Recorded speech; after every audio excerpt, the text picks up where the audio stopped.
Emo scanned his spirit sense out immediately but found out that upstairs was completely empty. Other than some dust-covered furnitures, there was nothing. Emo carefully looked through every corner but still didn't find anything. He scanned his spirit sense up to level 10 and even to 12 but still wasn't able to find anything. However, that knocking sound disappeared. Emo smiled plainly. He didn't care too much about such things. No matter what was doing strange things above him, it was fine as long as it didn't mess with him. If it did, then he would incinerate this thing even if he had to chase it to the ends of the earth. One night passed quickly, but Emo had no interest of going upstairs to look. Even if it was a ghost cultivator, he wouldn't care if he wasn't involved. Emo just opened the door and saw the female owner of this place who brought him here last time bring in another tenant. The landlord saw Emo and nodded happily. Emo just moved in for a week and the second room on her level 8 apartment building was rented out. The price was almost twice that of Emo's. Other than him, there was someone else who was going to rent here? Emo scanned this tenant and it was actually a woman, a young girl that wasn't even 20. Such a young girl came to rent a haunted house? Emo was shocked, but this young girl looked very fresh and gave people a sense of lively and smart feel. With her long hair and white dress, she seemed very eye-catchy. But soon Emo understood. Although this girl wasn't even 20 yet, she was already in yellow level intermediate stage. This was very rare. Usually those with good talent reached yellow level middle stage at around 25 to 26. Most were over 30, but this girl was in her teens. No wonder she wasn't scared of the haunted house. She was an ancient martial arts cultivator. Emo immediately became vigilant. There was rarely any martial arts cultivators in the city, but now, he saw one and she lived next door. Did this girl come for the bloody coral? That isn't right. He robbed the blood coral and opened a carnage. If she really came for the blood coral, her sect shouldn't just send a little yellow level middle stage girl for him. She was a lowly. The landlord really knew how to talk and said to Emo, "Emoing, you and Luo Xian will be neighbors from now. You need to look after your new neighbor." Of course Emo knew what the landlord meant. The landlord tricked this pretty little girl here and was just leaving her after taking the rent. She told him to look after her. From this, it could be seen that the landlord wasn't bad to the bones, but she was quite bad. He could imagine that if this girl wasn't an ancient martial arts cultivator and lived here by herself, perhaps she would be scared to death by that knocking sound at night. If some ghosts really came, she wouldn't even be able to live. But Emo knew this girl wasn't so simple. She reached yellow level middle stage at such a young age, and her inner chi was rather abundant. She wasn't someone to be easily messed with. She definitely wasn't tricked here by the landlord. Perhaps she had some motives. He needed to be careful of this little girl. Emo smiled but didn't say anything. He greeted the landlord and went downstairs. As expected, when this girl heard the landlord's words, a sliver of contempt flashed across her eyes, but she didn't say anything. Then, she immediately frowned and sighed. It seemed her character really wasn't good enough. If she was, then she shouldn't have felt contempt but nothing instead. So what if this person could look after her? Why did she look down on ordinary people? Emo drank soy milk beside the Chun and Uni every morning. The soy milk here was tasty and cheap. Emo really liked it. Every morning he would have a few bean buns and a bowl of soy milk and then go back to cultivate. This life made Emo feel very serene. If he didn't have so much troubling things, he would rather live like this forever, but he knew it was impossible. Still had so many enemies to deal with, and even after he was done with them, he needed to find spiritful things to cultivate. He really didn't want to live a boring life and die. Emo didn't leave as soon as he finished breakfast. He sat for a while more and mobilized his chi. It felt good. Perhaps in another week, he would recover completely. Why did she come? Emo looked up and saw that girl who just moved in come into this soy milk place. She asked for a bowl of soy milk and 2 bean paste buns. She sat down and saw Emo opposite her. This girl smiled gently but didn't say anything. Emo stood up. He was prepared to leave, but before he left, 2 youths came into this shop. One of them was actually the young master with an earring. It was he who brought Emo out of Liangpa. Although he didn't know what he did, Emo was very grateful. This young master obviously didn't come to drink soy milk. He walked up to the girl straight away and looked at her in shock until the girl started to frown. Then, this youth was like a drooling pig and sat down in front of her. "Pretty girl, hello. I'm Wu Xinjuan. I saw you once at Kuyuni yesterday, and it was like meeting a goddess. I originally thought I would never be able to see you today, but I didn't expect to meet you here. We're really fated to meet again." The youth wanted to act scholarly and poetic, but his words and his outfit was completely opposite. It was quite funny. The girl frowned. "Sorry, I don't know you. Please move aside." It's fine, it's fine. First time stranger, second time friends." Wu Xinjuan waved his hand and said. The girl stood up abruptly and said coldly, "If you don't move aside, then don't blame me for what's going to happen." Wu Xinjuan quickly said, "That's fine. Do what you want to do. I just really want to know you. We can talk outside. There are too many people here." Then he was going to grab the girl's hand. It was unknown if that was intentional. Emo shook his head, thinking this young was bold Anuj. But from this, it could be seen that this Wu Xinjuan had some background. Otherwise, he wouldn't be starting to drag a girl in public. As expected, this girl with one kicked Wu Xinjuan out far away. Wu Xinjuan smashed on the ground with a bloody nose. But this girl didn't stop there. She was going to step on him. Emo knew that if she stepped on him, perhaps this Wu young master would have inner wounds for the rest of his life. Those who cultivated ancient martial arts really didn't care about the lives of normal people, and neither did the spiritful-looking girl. Emo immediately went in front of Wu Xinjuan and stopped the girl, saying, "He didn't touch you, and you've already kicked him. Let it go. Why are you still going to beat him?" Emo owed Wu Xinjuan. Although Wu Xinjuan didn't know, it was not okay to beat Wu Xinjuan in front of him. He stopped this girl, and if she really was still going to attack, then he wouldn't be so polite anymore. When Emo stopped the girl, everyone in the soy milk shop froze, and so did the girl in front of him. Although she didn't really talk with the neighbor, but she was a girl and the one being harassed. This man actually went to help the young master instead. Did even he have any conscience? Or was it that this man wanted to suck up to the rich young master that he was being so shameless in public? Wu Xinjuan immediately knew he met a tough one. The youth who came with Wu Xinjuan quickly helped Wu Xinjuan up, but didn't dare to look for trouble with this pretty girl. Although he was a hoodlum, he wasn't dumb and knew he would get bashed, so he immediately picked up the phone and was about to call people. The girl looked coldly at Emo but didn't continue the attack. Just when she was prepared to leave, a police car stopped in front of the soy milk shop. It seemed some people feared the girl would be harassed, and as soon as Wu Xinjuan came, someone called the police. He didn't expect the police to come this fast. 2 police officers came quickly, and Emo immediately recognized one of them. It was that woman who was sweeping for sex trade. He heard the male police call her Zhangfeng. He didn't expect to meet her today. "It's you again? The one who bought sex was you, and the one having public brawls is also you. What's your excuse now?" That policewoman looked at Emo with disgust.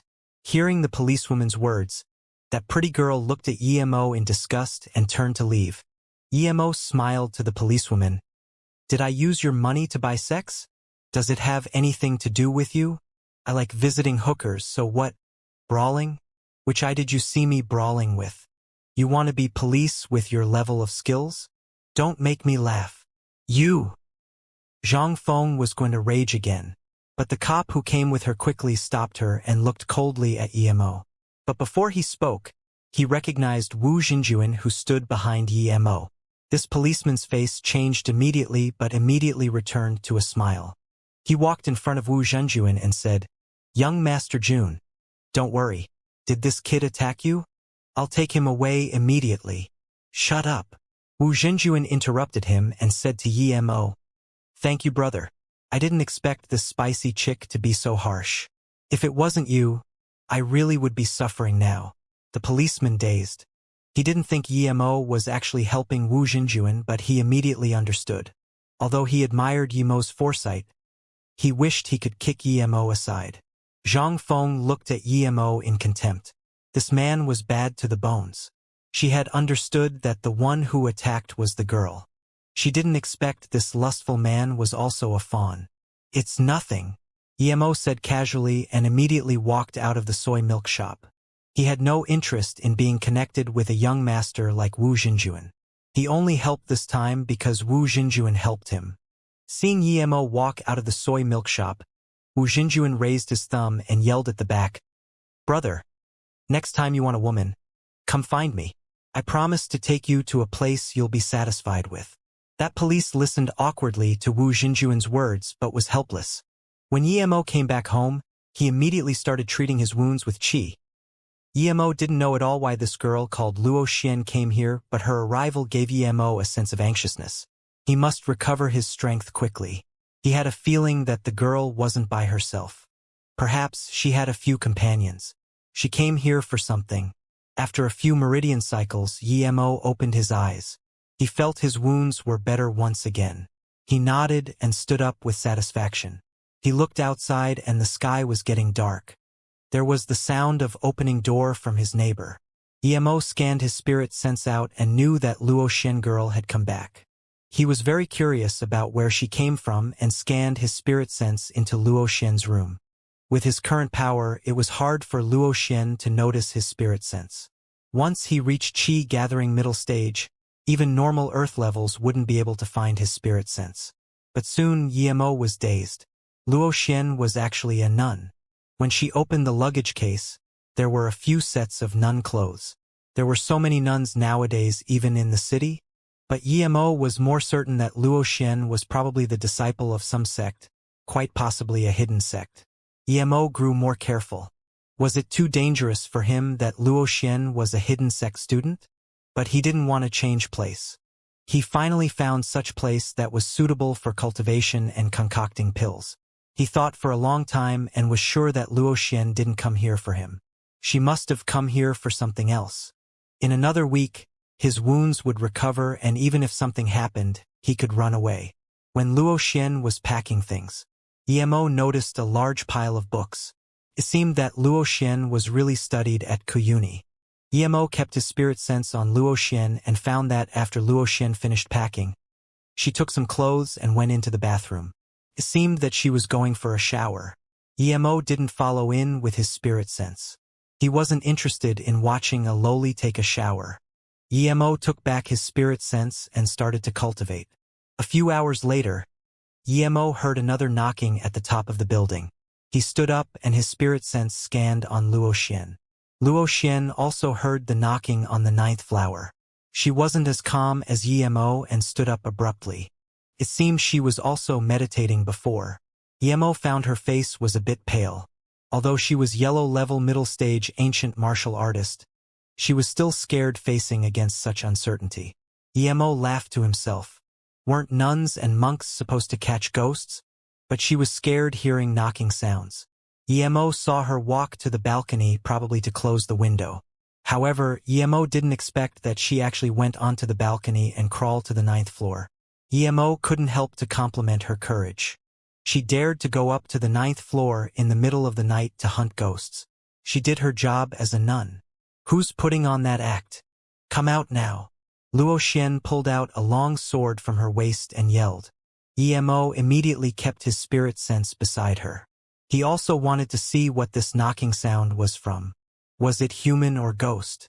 But it wasn't likely that it was human because Emo didn't find anything with his spirit sense last night.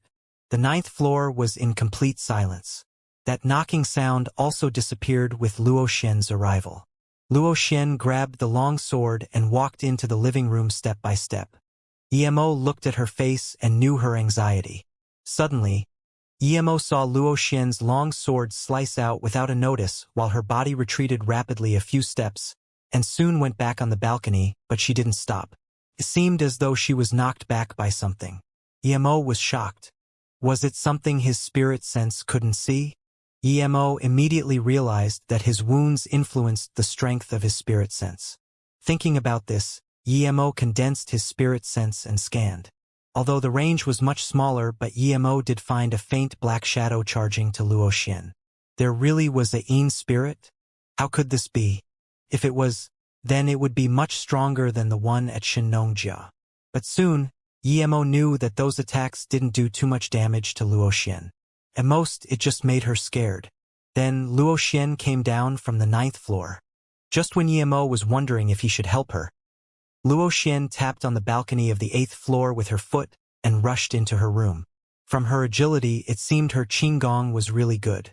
However, that faint shadow didn't pursue and disappeared on the 9th floor. Just when Yemo wanted to search for it again, he couldn't find it. Yemo wasn't in a rush. When his wounds recovered, nothing would be able to hide. Yemo's spirit sense came back and fell onto Luo Xian. She sat in her room with a pale face, but she took out a jade vase and took out a pill to eat. Her face started to look better. Then Yemo saw her take a peach tree with sword and hung it on the door and then started to recover in meditation. Although this girl was only yellow level middle stage, she was quite brave. However, Yemo wondered how she saw the ghost thing.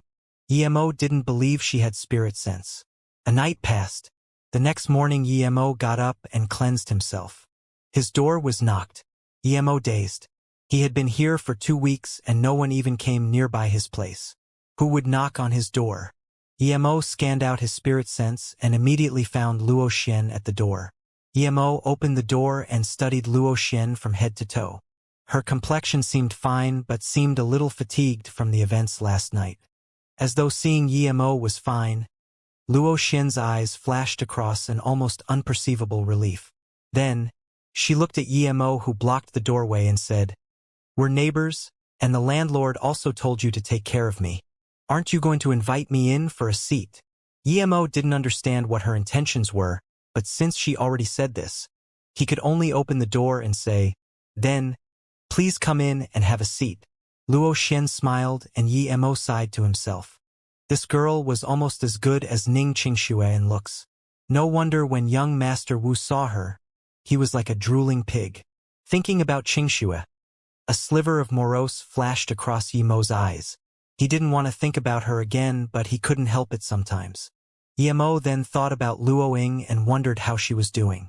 When he was staged for Qi gathering, he could step on the flying sword and search for her. As though seeing the sadness in Yemo's eyes, Luo Xian had some shock in her eyes but soon recovered and sat down. She casually looked around Yemo's house and said, "I'm Luo Xian. I'm studying at Kuyuni. We're neighbors now. I still don't know what you're called." "I'm Mo Ying, a jobless nomad." "Oh, perhaps I will go out to find a job in a while." Yemo saw that strange look in Luo Xian's eyes and felt uncomfortable, so he explained. He was going to find a job, just not now. As though seeing what Yemo thought, Luo Xian didn't put down Yemo. Obviously, she thought she knew what sort of a person Yemo was. To be honest, a lazy person and liked to find prostitute. She smiled and was not interested in bullshitting with Yemo and said straight up, "I heard it's unclean here.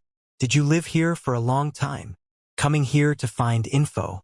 Yemo smiled and knew Luo Xian's intentions.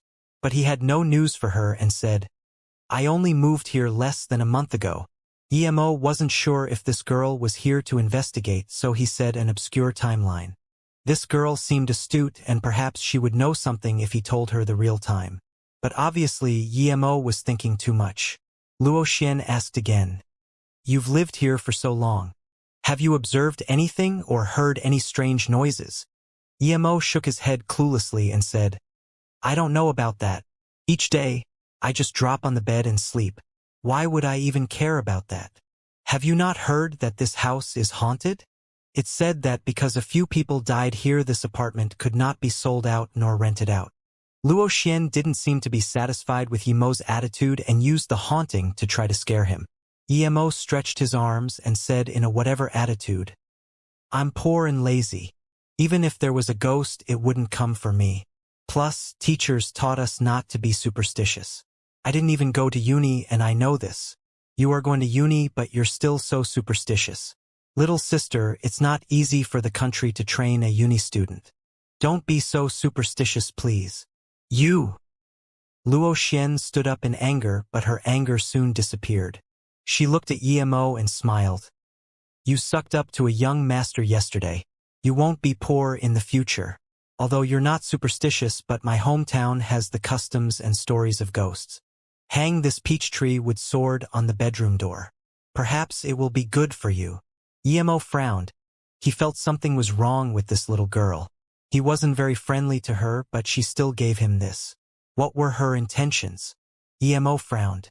Why did he feel something wasn't right with this little girl? He wasn't very friendly to her, but she still gave him a peach with sword. Seeing as though Emo didn't quite believe her, Luo Xian, seemingly angry, dumped the peach with sword and left. Emo thought, did he think wrongly of her? Girls were soft-hearted after all. Was she really trying to protect him? Emo picked up the peach with sword and scanned it with his spirit sense. Immediately he sneered. He understood what was going on. This wasn't a peach with sword at all. It was a sword made from black dye wood. Black dye wood was very rare, but Emo knew it attracted ghosts. This wood grew in places with extreme yin qi and also contained yin fian qi. The low-level ghost cultivators in the cultivation realm liked using this material to cultivate. Now that this girl gave this to him, the intentions were obvious. She wanted to use this to attract the ghost to his room. Although he didn't know why, Emo was sure the intentions weren't good. However, Emo didn't think she wanted to harm him.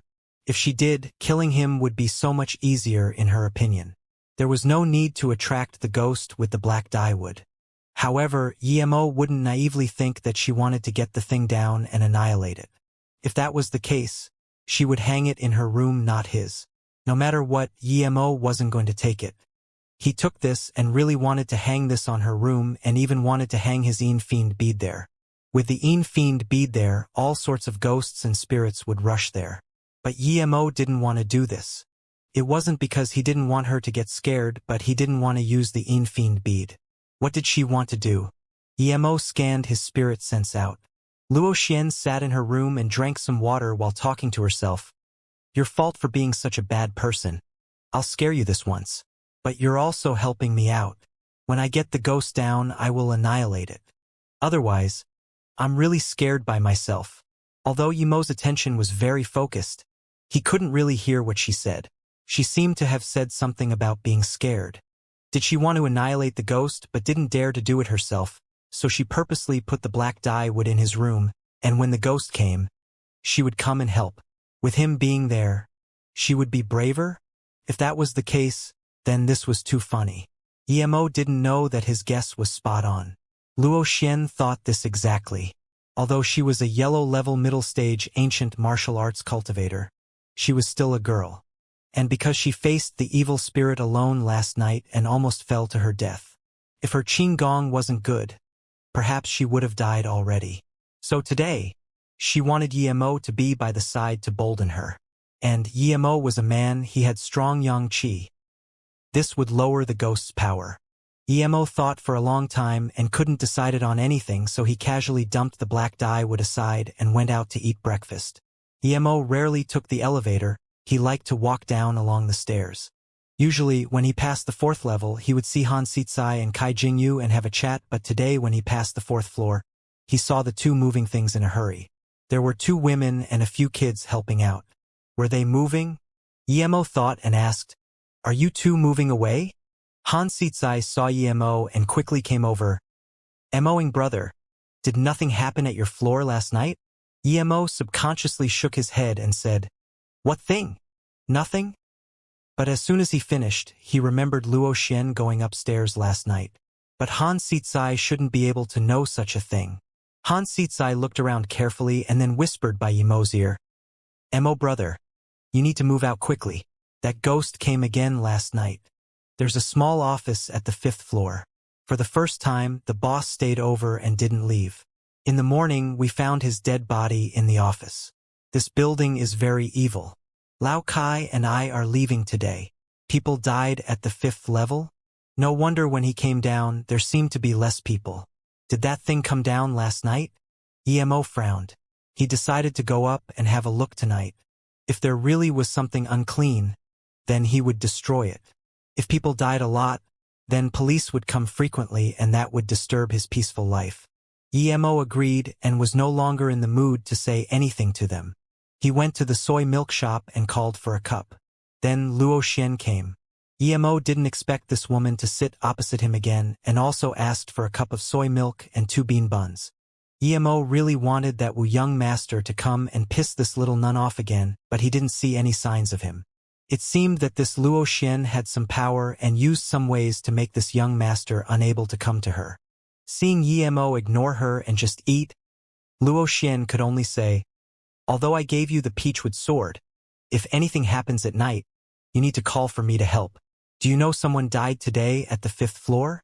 I heard it's." Emo drank the cup of soy milk empty and interrupted her. "Do you know you're really annoying? What's my life or death got to do with you?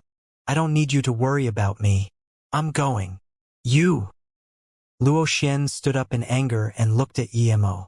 She resisted her disgust for this guy and came to talk to him, but he still used that attitude to her.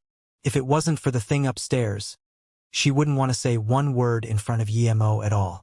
She had decided to make sure this guy was scared shitless before she would go over. He was too annoying. Luo Xian. A girl ran over and saw Emo standing opposite her. A sliver of surprise flashed across her eyes, but she quickly stood by Luo Xian and whispered something to her ears. Luo Xian stood up immediately and didn't even have time to drink the soy milk and left in a hurry with the girl. Emo scanned the girl. She was probably a normal student. There was no inner chi waves on her. However, he wondered what news that Luo Xian heard that made her leave in such a hurry. Although Emo didn't want to be bothered with Luo Xian, since she messed with him and lived next door, Emo wanted to go investigate and see exactly what she wanted. After returning, Emo cultivated for a while and took out the remaining few snow lotus seeds. If only he had a lotus life pill now. His wounds would recover immediately.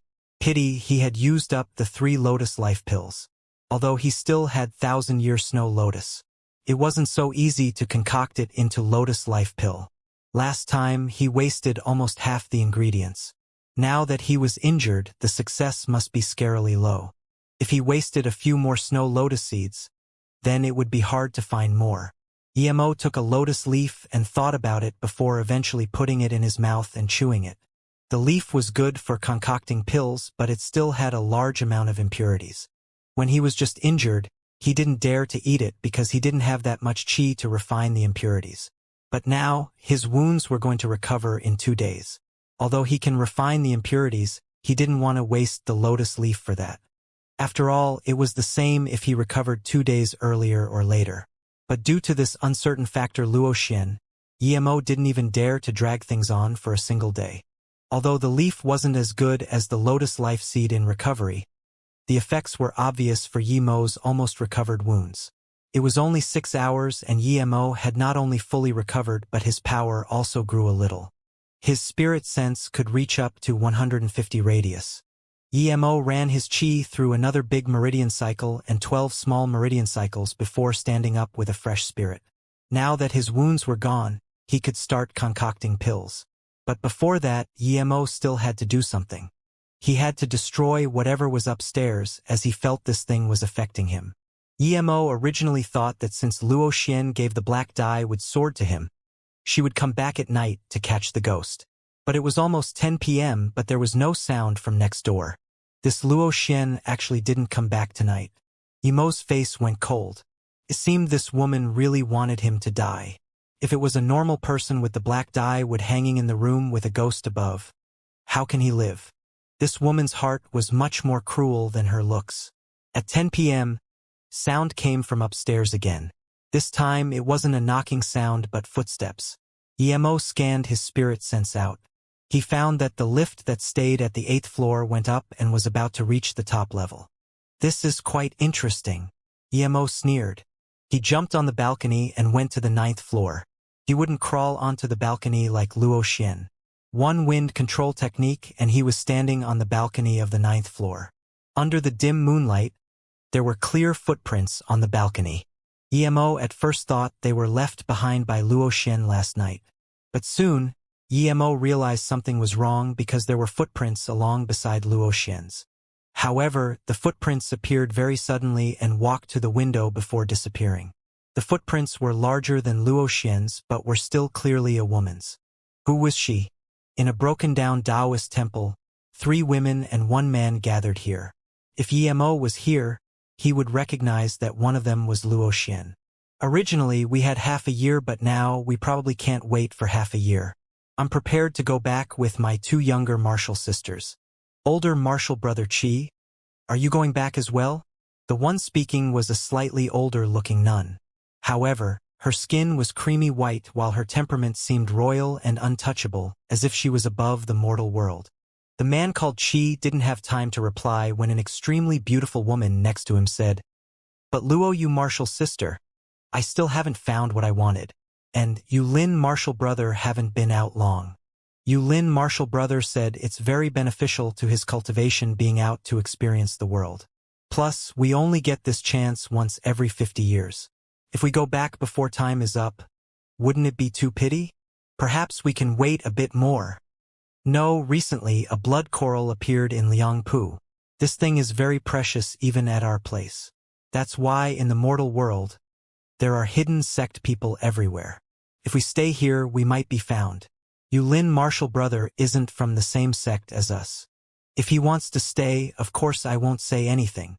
The Luo Yunnan was very straightforward, obviously not agreeing to that pretty girl's words. Qi martial brother hesitated for a moment before saying, "Luo Yu martial sister, I can't go back yet. I still have something unfinished." Luo Fei martial sister's words are also reasonable. Plus, I will take care of her. After all, it's not easy coming out. Luo Yu frowned. Seeing Qi martial brother and Luo Fei glancing at each other in that way, she felt uncomfortable. She felt that since Luo Fei martial sister chose nun cultivation, she shouldn't get close to someone like Qi Yulin. Plus, she didn't have a good impression of Qi Yulin either. But Luo Yu didn't say anything and turned to the youngest girl and said, "Luo Xian, what are your opinions?"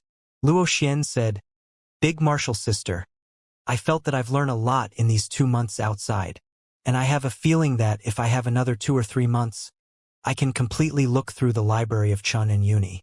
I believe that I can find what we need there. But if Big martial sister feels that we should go back, I will listen to you." Qi Yuling smiled and said, "Luo Yin martial sister, Luo Xian is right.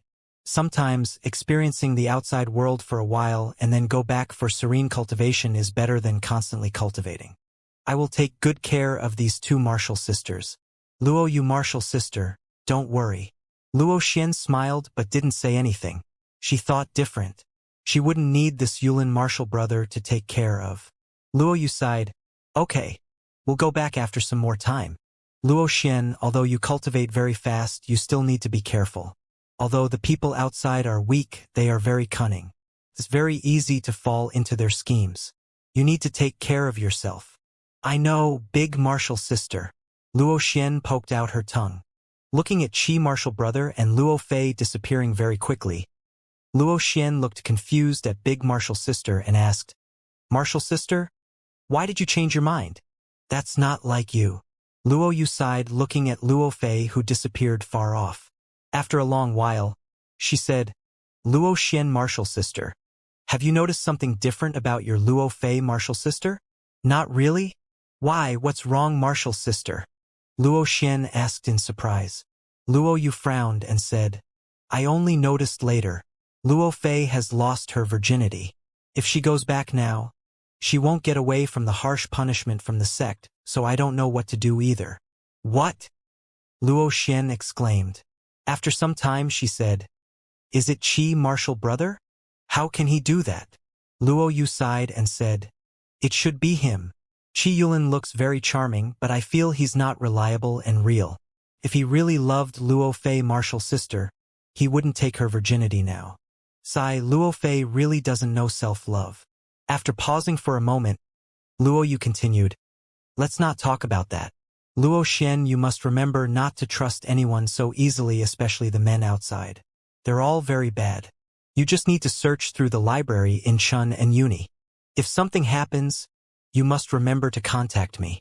Martial sister, I know. Even if you don't tell me, I know how bad the people outside are. I've met one recently. Oh no, not good." Luo Xian seemed to have remembered something and screamed. She seemed very worried. "What's wrong, Luo Xian?" Luo Yu looked at Luo Xian in surprise and asked. Luo Xian quickly said, Nothing, I have something urgent. I'll be going first, Martial sister. I'll come find you when I have time. Then Luo Xian turned and left quickly. She was really worried. She left that annoying guy next door the black dye wood as a bait for the ghost tonight. It was already 2 to 3 a.m. now, but she completely forgot about it. Perhaps that Mo-ing was already completely dead. If that really was so, then she killed him. Although that man was disgusting, if he died due to her, she would feel very bad. Just when Emo reached the 9th floor, the sound disappeared and Emo scanned his spirit sense. There was nothing on the 9th floor. Just when Emo was about to look carefully, there seemed to be 2 shadows walking past to the 10th floor. After a brief moment, that walking sound appeared on the 10th floor. Emo didn't even think and sped to the 10th floor. The 10th floor was very quiet, but Emo's spirit sense scanned a few faint shadows. If he didn't have spirit sense, he wouldn't have been able to discern this. However, these few people were like dolls and stood in the center of the living room not moving at all. Emo knew that people had souls and after death, the souls would disappear into nature. As for whether there was reincarnation, Emo didn't know, but he knew that the dead spirit couldn't appear in daylight, unless it was a ghost cultivator. Ghost cultivator had a cultivation method, so they couldn't be treated as normal people. But there couldn't be cultivation methods here, much less ghost cultivator method. So how did the not yet dissipated souls stand there and not move? Emo scanned out his spirit sense but didn't find anything. He believed these normal ghosts weren't able to push Luo Xian down. It meant that there was something above. Emo came to the 11th floor. But as soon as Emo left the 10th floor, his spirit sense noticed those ghosts that didn't move started to walk around and the footsteps were very loud. Perhaps it was the ghost of the previous owner of the 10th floor. He was harmed and his soul was shackled. Emo also saw a few ghosts at the 11th floor, but they seemed more ferocious than the 10th floor ones. When they saw Emo, they actually charged up as though they were going to devour Emo. Before they even reached Emo, the bleak wind already came. Emo sneered and threw out a few fireballs. There was a sharp shriek and the ghosts disappeared traceless. Although they were burnt by Emo knew they were far from as powerful as the one Luo Xian met last night. Emo then came to the 12th floor. He already knew that these ghosts weren't natural. It was probably someone farming these ghosts. Could be seen that this person was quite capable. Originally, people died like an extinguished candle. They would dissipate in the world to nothing. But here, Emo found someone who could control dead spirit and make it not dissipate and even condense. This was very strange. At the 12th floor, Emo found the black shadow that fought with Luo Xian indeed. This black shadow didn't seem to react to Emo's arrival, and Emo wasn't in a rush to attack it. He scanned his spirit sense out and soon found one corner of the main bedroom was different. There was a wardrobe he couldn't scan his spirit sense in. Emo didn't even think and walked to this corner and threw out a fireball. He didn't care about the black shadow in the middle. Although it was strong, it was nothing to Emo. Other people couldn't see it, but it had nowhere to hide up from Emo's spirit sense. And Emo knew that this black shadow was a ghoul formed artificially by someone.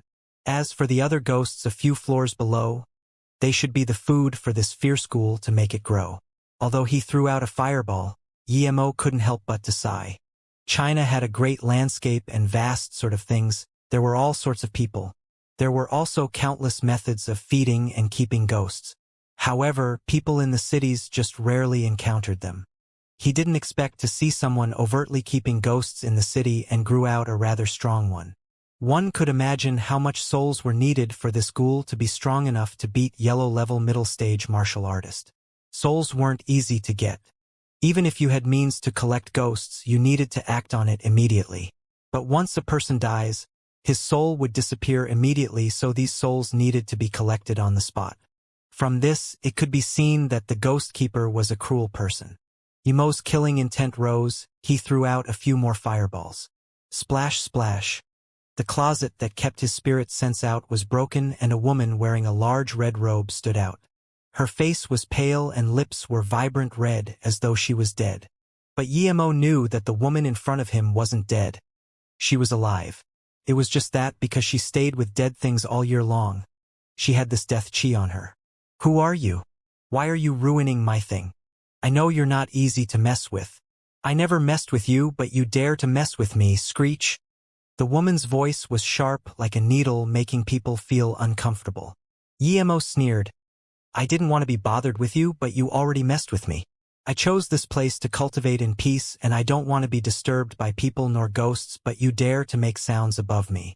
And last night, you went to the 5th floor to kill someone. If you don't piss me off, it's fine, but since you already disturbed me, even if you run to the end of the earth, I will still burn you down to ashes. The red-robed woman reached out her chicken claws. Her nails were a few inches long, and she shrieked. You are too domineering. I killed people, but I didn't kill you. What did that get to do with you?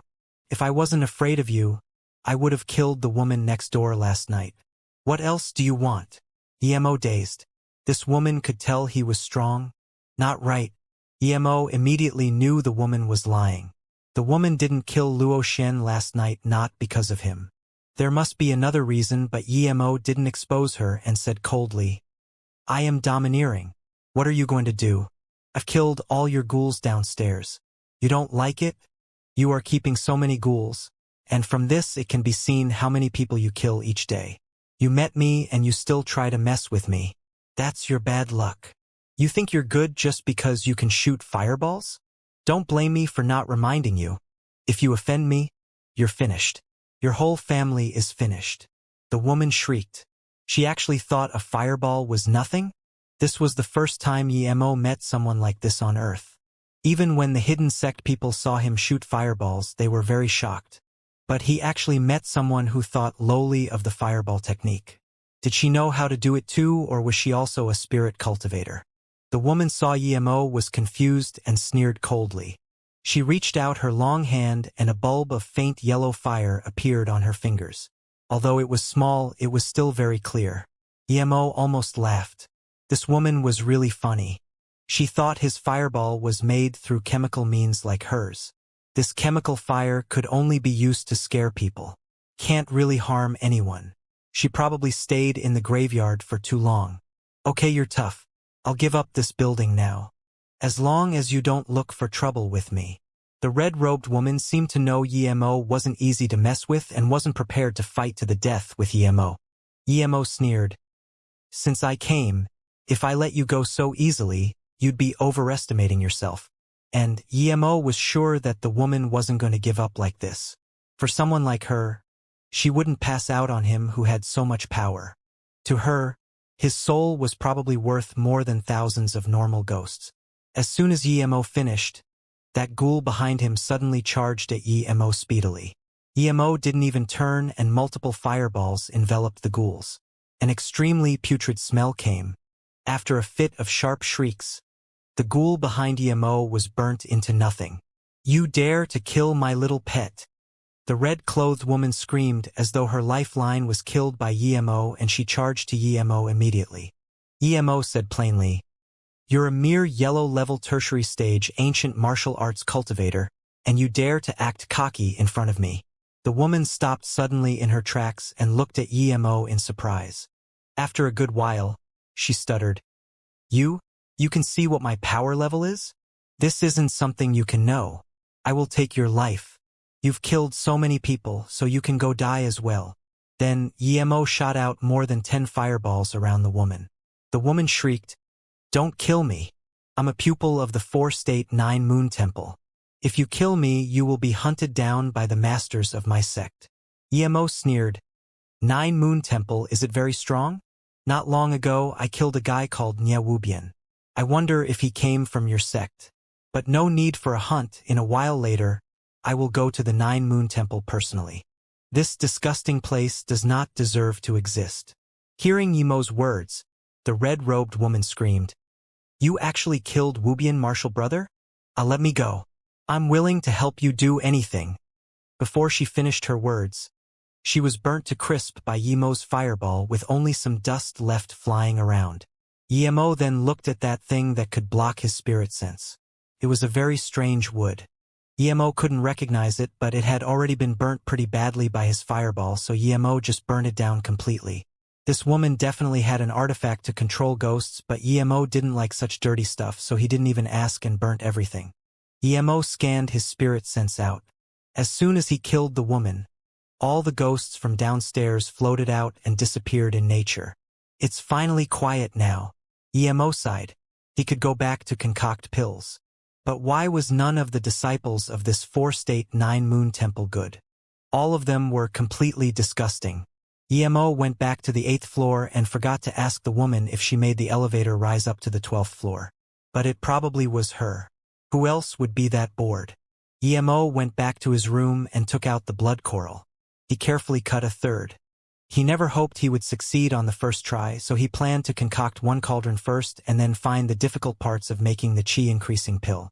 Then, he would make preparations and wholeheartedly make the second cauldron of pills. That Luo Xian still hadn't come back, and she probably wouldn't be coming back tonight. This was perfect.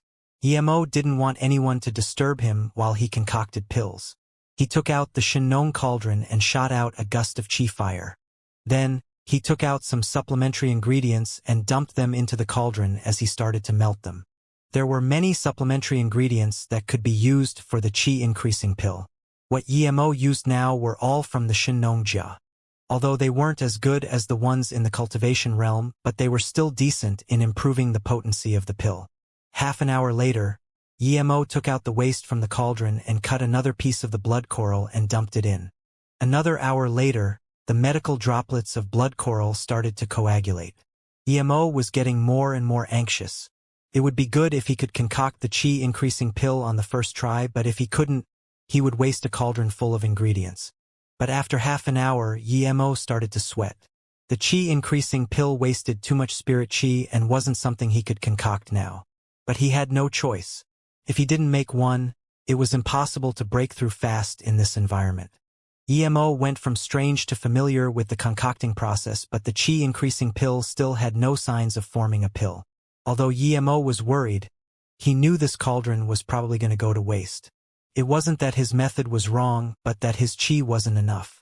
If he had a pill for qi recovery now, he was sure he could finish concocting it. He knew his qi wasn't enough, but Emo didn't want to give up. He still held on tight. He was trying his luck. Perhaps by accident the pill would form.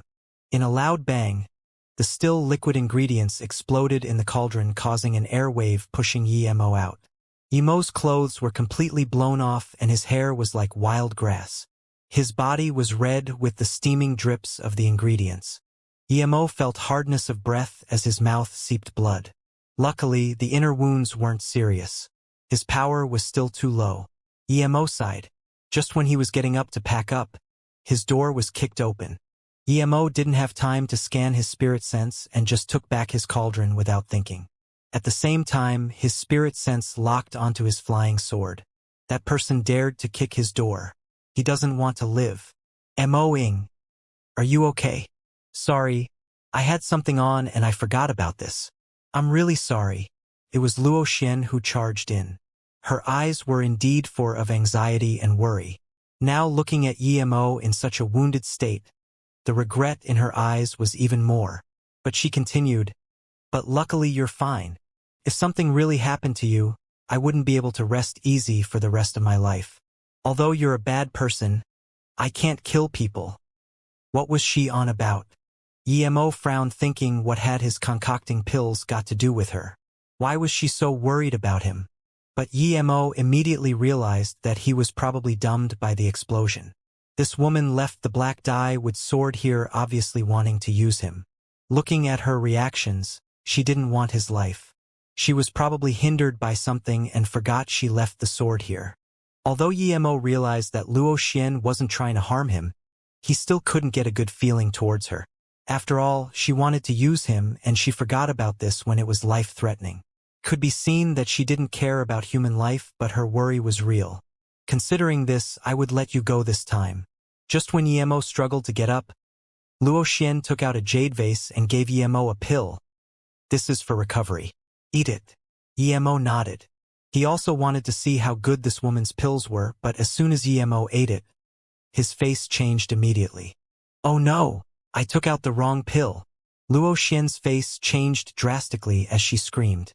I actually gave you qi recovering pill for you. What should I do? Luo Xian was only 19. She knew what would happen if she gave a qi recovering pill to a normal person to eat.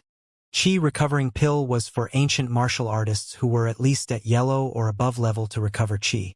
If a normal person accidentally ate this, then the only result would be death from explosion. In a hurry, she actually used this as an injury pill for Yemo, this ordinary person. Yemo was also shocked, but not because the pill Luo Xian gave him was qi recovering pill, but because the pill could actually recover his qi, although not much. Even he didn't have pills that could recover spirit qi. Where did this girl get it from? There were many valuable ingredients in the pill that he couldn't even find. But these ingredients were just made into simple qi recovery pill. What a waste of valuable things. If he had enough of these pills, Yemo could imagine that he could even use that pill to make qi increasing pill. How could he get more of these pills from this little girl? He must get it. Yemo's face kept changing. He really wanted to beat Luo Xian down and search her body, but Yemo couldn't do such a thing. If this woman tried to harm him before, he wouldn't have any moral bearings for doing this, but the truth was, Luo Xian wasn't trying to harm him. Should he still do it? Seeing Yemo's strange face, Luo Xian was more worried that even her tears started to appear. She looked at Yemo with big eyes, but didn't have a good way to save him. Even if she took him to the hospital, he would still die. Plus, he wouldn't even make it to the hospital. She only knew murmuring, "Sorry. I really didn't mean it, sorry. Is there something wrong with me? How come I feel my stomach isn't right?" Yemo thought for a while and asked. Luo Xian wiped her tears and nodded, then saying, "Qi recovering pill can only be eaten by ancient martial artists. You will explode after eating, sorry. Yemo was trying so hard not to laugh, but his face turned bleak and scary. "I'm going to die, and it's caused by your qi recovery pill. So after I die and turn into a ghost, I will still follow you. I have no feud with you, but you killed me. There's an extra ghost in this haunted house, so I can't let you go." Luo Xian's face turned white, but she shook her head. "I didn't mean it. In fact, I'm not scared of ghosts. I actually went to catch the ghost at level 9. No matter if you're afraid or not, I died by your hands, so I will follow you day and night.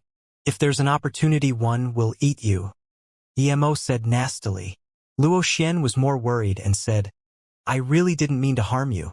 If people die, their souls will dissipate." How come your stomach isn't getting bigger? Normal people who eat the pills will have their stomachs gradually grow big and then end in an explosion. Yemo was alarmed. He must not let her see anything. Thinking about this, his stomach started to grow big gradually. "Ah, your stomach." Luo Xian wanted to slap her mouth. As soon as she said Yemo's stomach, it turned big. "What do I do?" Luo Xian was very worried, but good thing was, although Mo Ying's stomach was growing big, it was very slow. Yemo said with a struggle, "I'm going to die. You go out. I don't want you to watch me die." "But..." Luo Xian looked worriedly at Yemo and said after a while, "Sorry, I caused your death." Yemo was so annoyed. "I've already said that, and what's the use of saying sorry?" Next line of the script should be, "If you have any last wishes, I'll help you finish it." Just when Yemo was prepared to remind Luo Xian, she wiped her eyes and said, "If you still have any last wishes, I will definitely help you finish it." Yemo's face grew bleaker as he said, "I don't want to hate you, but I hate your qi recovery pill. Give me all your qi recovery pills. Before I die, I will exact revenge on these pills. That is my only wish." Luo Xian didn't think much of it and took out the qi recovery pills pitifully and said, "Actually, it's not the pill's fault. It's all my fault." Yemo saw that she didn't give the pills to him and quickly said, "It's fine if you don't want to complete my wish. After I die, I will turn into a ghost and follow you day and night. Even if you're not afraid of ghosts, I will still find fellow ghosts and follow you." Luo Xian's face went white. Now that Yemo said this, she quickly replied, "No, you must not, please. Okay, I'll give them to you." Then, she put the qi recovery pills in front of Yemo and said after a while, "If you turn into a ghost, don't follow me. Even if you do, don't get too many ghosts to follow me." Emo took back the chi recovery pills and was no longer in the mood to bullshit with Luo Xian. He quickly said, "Okay, I won't follow you. You can go out. I want to be by myself. Remember to fix the door for me." Then, Emo pushed Luo Xian out and closed the door. Emo looked at the pills in his hands and felt his face burning. It was like an adult tricking something from a little kid. But this woman couldn't be counted as a kid. Not only did she scheme him and also gave him the wrong pill. If he really was a normal person, perhaps he would really have died. But Emo also knew that he was finding excuses for himself. After all, this bottle of pills must be really expensive on Earth. Never mind, when he concocted chi-increasing pills, he would give her 2. With 2, perhaps she could reach black-level elementary stage. That would be the compensation. After all, without the chi recovery pill, it would be hard for Emo to concoct the chi-increasing pill at stage 3 chi gathering. Luo Xian stood outside and suddenly felt something wasn't quite right, but she didn't know what was wrong. Emo packed up his room and took a shower. He scanned his spirit sense out and found that Luo Xian hadn't left. She just sat in his living room dumbfounded. Helplessly, Emo could only open the door and looked at Luo Xian and asked, "How come you haven't left? Huh, you're not dead? That's great. I thought." But she didn't finish the rest of the sentence. Seeing that Emo was fine, the happiness on her face was authentic. Seeing this expression, Emo felt more guilty, but this guilt just flashed across quickly. He'll just give her some chi-increasing pills, much more precious than her chi recovery pill. Emo could only say awkwardly, "Yeah, originally, I felt my stomach was very uncomfortable, and I don't know why, but it seemed to be starting to get better. This is quite strange. Okay, you should be going back. It's just that my door is broken and I need to fix it tomorrow." Emo was afraid Luo Xian would think about the pills and quickly directed her attention. "Oh, by the way, I forgot to ask you. When I just came in, I saw you were injured. Was it because the thing from upstairs came down? Wait, I'll go have a look." Then before Emo could reply, Luo Xian ran out quickly. Emo's spirit sense immediately followed and found that she actually went to the balcony of the 9th floor. She wasn't afraid today. This was really strange, but when she reached the 9th floor, she checked carefully. Eventually, her eyes fell on the footprints on the ground. One set was left behind by her, but beside it she saw another set that also belonged to a woman. However, it disappeared at the end of the balcony. What made her surprised the most was that there was another set of footprints that was much larger. It appeared very suddenly because there were no footsteps around it. Emo looked at Luo Xian's face that kept changing and commended on her meticulous mind. Although her experience was pitifully little, she was very meticulous. That, of course, was left behind by Emo. He forgot to erase it. After he left the footprints, he just flew to the 10th floor, so it appeared very suddenly. Emo thought Luo Xian would go upstairs and look, but she instead flipped down and came into Emo's house. "What are you doing back here?" Emo was scared of facing Luo Xian. She better not ask about the chi recovery pills. They was very useful to him. Luo Xian stood in front of Emo and hesitated for a long time before saying shyly, "Emoing, my door is still not fixed. I'll have a look. I heard this building isn't safe. What if something at night comes into my house? I'll be dead." Emo thought she was going to ask for the pills and didn't even think before interrupting her. He walked to the door and started to check it. Luo Xian quickly followed and said, "It's fine. I'll help you find someone to fix it tomorrow. If you don't feel safe at night, you can live at my place. There are 3 bedrooms. That's not too good. How about you go first, and when I want to come, I'll press your bell." Emo immediately said, "Okay, I'll go back first. I'm tired today. If you're coming, then come earlier. Otherwise, I'll fall asleep." Luo Xian nodded, but just when she walked to the doorway, she stopped. Emo had a fright. Was she going to remember? As expected, Luo Xian suddenly stopped and hesitated for a moment before saying, "By the way, Emoing, can you give back the chi recovery pills I gave you? They are very important for me." She was telling the truth. If she had those pills at night, perhaps she would even continue on to the 10th floor after 9. But without it, she didn't dare to go up. And these pills were very precious. If she wasn't going outdoor for experience, she wouldn't even get that bottle. Even her master couldn't get these so easily. Because Luo Xian was the youngest, she got a bottle of qi recovery pills and there was only 12 inside. Meanwhile, her two martial sisters only got 6. Because Yemo was going to die and wanted the qi recovery pills as his last wish. So although she couldn't bear it, but she still gave them to him since he would die due to her. But now, Yemo lived again and these qi recovery pills were so expensive. She must get them back. So no matter how Yemo interrupted, she always remembered that there was a bottle of qi recovery pills on Yemo. Upon hearing Luo Xian's words, Yemo almost spat blood. He tried for so long to try to divert attention, but she still asked that question. There was no way he was going to give the pills back. He had no qi recovery pills now. It wasn't that he couldn't make them, but he didn't have the resources. So, this bottle of pills was very important to Yemo. Without them, he wouldn't be able to make qi-increasing pills. Seeing that Yemo didn't talk for a long time, Luo Xian was worried. Just when she was prepared to ask again, Yemo sighed. Sigh. I thought I died in the hands of qi recovery pill, so I threw them all away. Now that you ask me for it, I can't take it out. Ha! Luo Xian heard Yemo's words and tears started to swell around her eyes. Such a precious bottle of pills were tipped out. She dazed for a long time before she wiped her eyes and asked, Where did you tip them? Seeing that this little girl was crying, Yemo felt a little embarrassed but could only say, I just threw it out the window casually. Who knows where it went?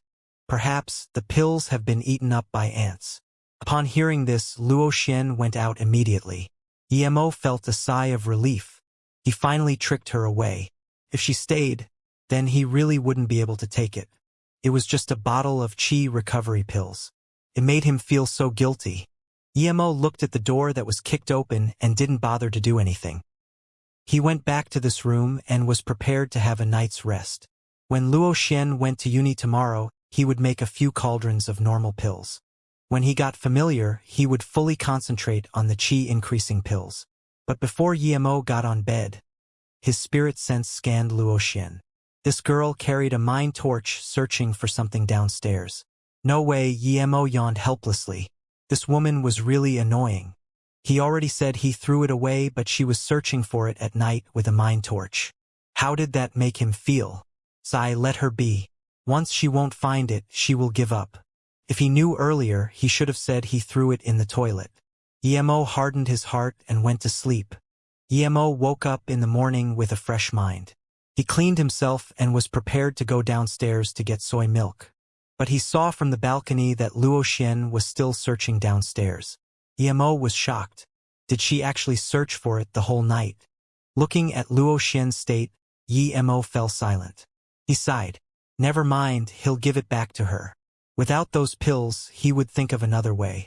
This made him feel so guilty. Just when Yemo wanted to call Luo Xian up to give the pills back to her, he saw her disappointed look as she turned into the building. Yemo scanned that her eyes were quite black and a bit swollen. She was probably sad over the pills for the whole night, but since she gave up, there was no need to give it back to her. However, Yemo didn't dare to go down to drink soy milk. He didn't want to meet her again. He went back in his room and fiddled with the inflate bead for a while and estimated that by this time, Luo Xian should have been gone. Then he walked out slowly. How come you still haven't left? Yemo opened the door and saw Luo Xian sitting in the living room, thinking it was really convenient without a door. Luo Xian originally wanted to say something, but seeing that Yemo opened the door to his bedroom, she immediately charged in. She looked carefully around his room before shaking her head. He looked at her in shock, thinking, If I'm going to steal it, I can't let you see it, right? Luo Xian looked a while before turning back and saying, Mo-ing, I just noticed that there was some inflate qi in your room. Something unclean might have come to your room last night. Did you find anything different last night? Yemo dazed. He took out the inflate bead just then and Luo Xian noticed that qi. This girl was really sensitive. Yemo asked subconsciously, How do you know? Luo Xian said in a serious manner, I can see things that others can't with my eyes, and I seem to have seen some inflate qi in your room. But it's very faint and it's gone now. But this isn't normal. I suggest you to stop living here. Emo commended but said, Luo Xian, it's such a waste that you don't become a nun. Then he remembered, wasn't this little girl already a nun? Sigh, what a pity. Such a beautiful little girl actually became a nun. As expected, a sliver of uneasiness appeared across Luo Xian's face, but she didn't say anything. Aren't you going to uni today? Emo feared staying with this Luo Xian the most. Whenever he was with her, he couldn't help to think about the bottle of pills. Luo Xian shook her head. Sorry, I wasn't at home last night and forgot your place didn't have a door. You were almost harmed by bad spirits. So I called in the morning for you. Later, someone will come fix the door. Emo opened his mouth and thought, why Luo Xian seemed different from a few days ago. Was it because she lost her pills that she went under a personality change? She should use the attitude she used against that young Master Wu. Then he wouldn't feel guilty. It doesn't matter. It's fine. I'm living very well here, very well. Emo waved his hands. Seeing Luo Xian, who wasn't convinced, Emo could only say again, I'm going down to get soy milk. See ya. Then Emo left. He thought, if you won't leave, then I'll leave. Wait. Luo Xian suddenly stopped Emo. What else is it? Emo looked at Luo Xian strangely. Luo Xian hesitated before eventually saying, I have something that I want you to help me with. Emo felt strange. Luo Xian didn't seem like she needed his help. Plus, with her perception of him, she wouldn't ask him for help even if she needed to. What trick was she going to play now? Emo didn't mind. If she didn't play tricks, then he would help her with something small. Even if she did try something, he wouldn't lose to a little girl. Thinking about this, Emo laughed. Ha ha ha ha. No problem. We're neighbors and you're a warm-hearted person. We should be helping each other out occasionally. Tell me, what is it? I have a Qian Bei in Chun'an. It's his 100 years birthday, so I want to go greet him. I'm wondering if you can come with me? Luo Xian eventually said. Emo felt strange. Since he's your Qian Bei, then you can just go by yourself. Why are you getting me to go? Is he going to eat you or something? Luo Xian quickly explained. No, it's like this. This Qian Bei stayed in Chun and Uni for a while. Chun and Uni is one of the oldest unis in China. Its past life could be traced but to the Tang dynasty. 60 years ago, a lot of the books in the library were lost due to a big incident. But most of these books were collected by this Qian Bei. I love reading books, so my family wants me to go meet this Qian Bei and try to see some of those old books. Then go read them. That Qian Bei has lived for 100 years. I don't think he's stingy to the point that he wouldn't let you read the books. Plus, if he really is that stingy, then there's no point in me going as well.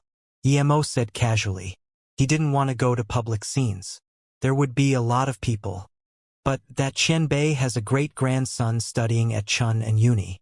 He's very sticky and I really don't want to go, but I have to. Luo Xian said, troubled. Emo sneered. So you're getting me to be your shield? Sorry, I don't like being shield. Luo Xian said seriously, however. No, I'm not making you as a shield. I really want you to help. You just said we're neighbors. You will help me? And it is not going for long. When I'm looking at the books, you just need to keep him stalled. And the Qi recovery pills are something important my family gave me. I've already lost them. If I can't even do this, then I really don't know what to say when I get back. Emo dazed. There was allegorical meaning to Luo Xian's words. Was she suspecting that he took her Qi recovery pills? Hearing Luo Xian say that, Emo's face looked bad and said, It's fine if I go, but it must be a week later. It can't be these few days. Even if he were to expose himself, it would have to be after he made his pills and reached stage 4. Otherwise, he would rather not take the pills. But hearing this little girl's words, she was already suspecting him. Luo Xian smiled sweetly. There's still some time before that Qian Bei's birthday, so you don't need to worry. Looking at Luo Xian leaving, Emo suspected even more that his little tricks had been seen through. Perhaps she knew long ago that the Qi recovery pills were on his hands. How were the little girls so smart these days? Luo Xian looked at Emo go down and then murmured, My Qi recovery pills were definitely taken by him. I didn't think he was this bad. He's a young man, but he's not only lazy and also calls up hookers. He even tricks my things. He's really bad. Big Marshall sister is right. The people outside are too evil. I just don't know where he hid my chi recovery pills. I'll let you meet the Huake of Chun and Uni. Your fault for tricking my chi recovery pills. When you offend Huake, let's see what you are going to do. When you beg me for help, you can give my pills back. When Yemo came back, he noticed that people were already here changing the door and Luo Xian was watching from the side. She saw Yemo and nodded but didn't say anything. The door was changed soon but Luo Xian gave the money. Yemo didn't have much money and she broke the door so he didn't offer to pay the money.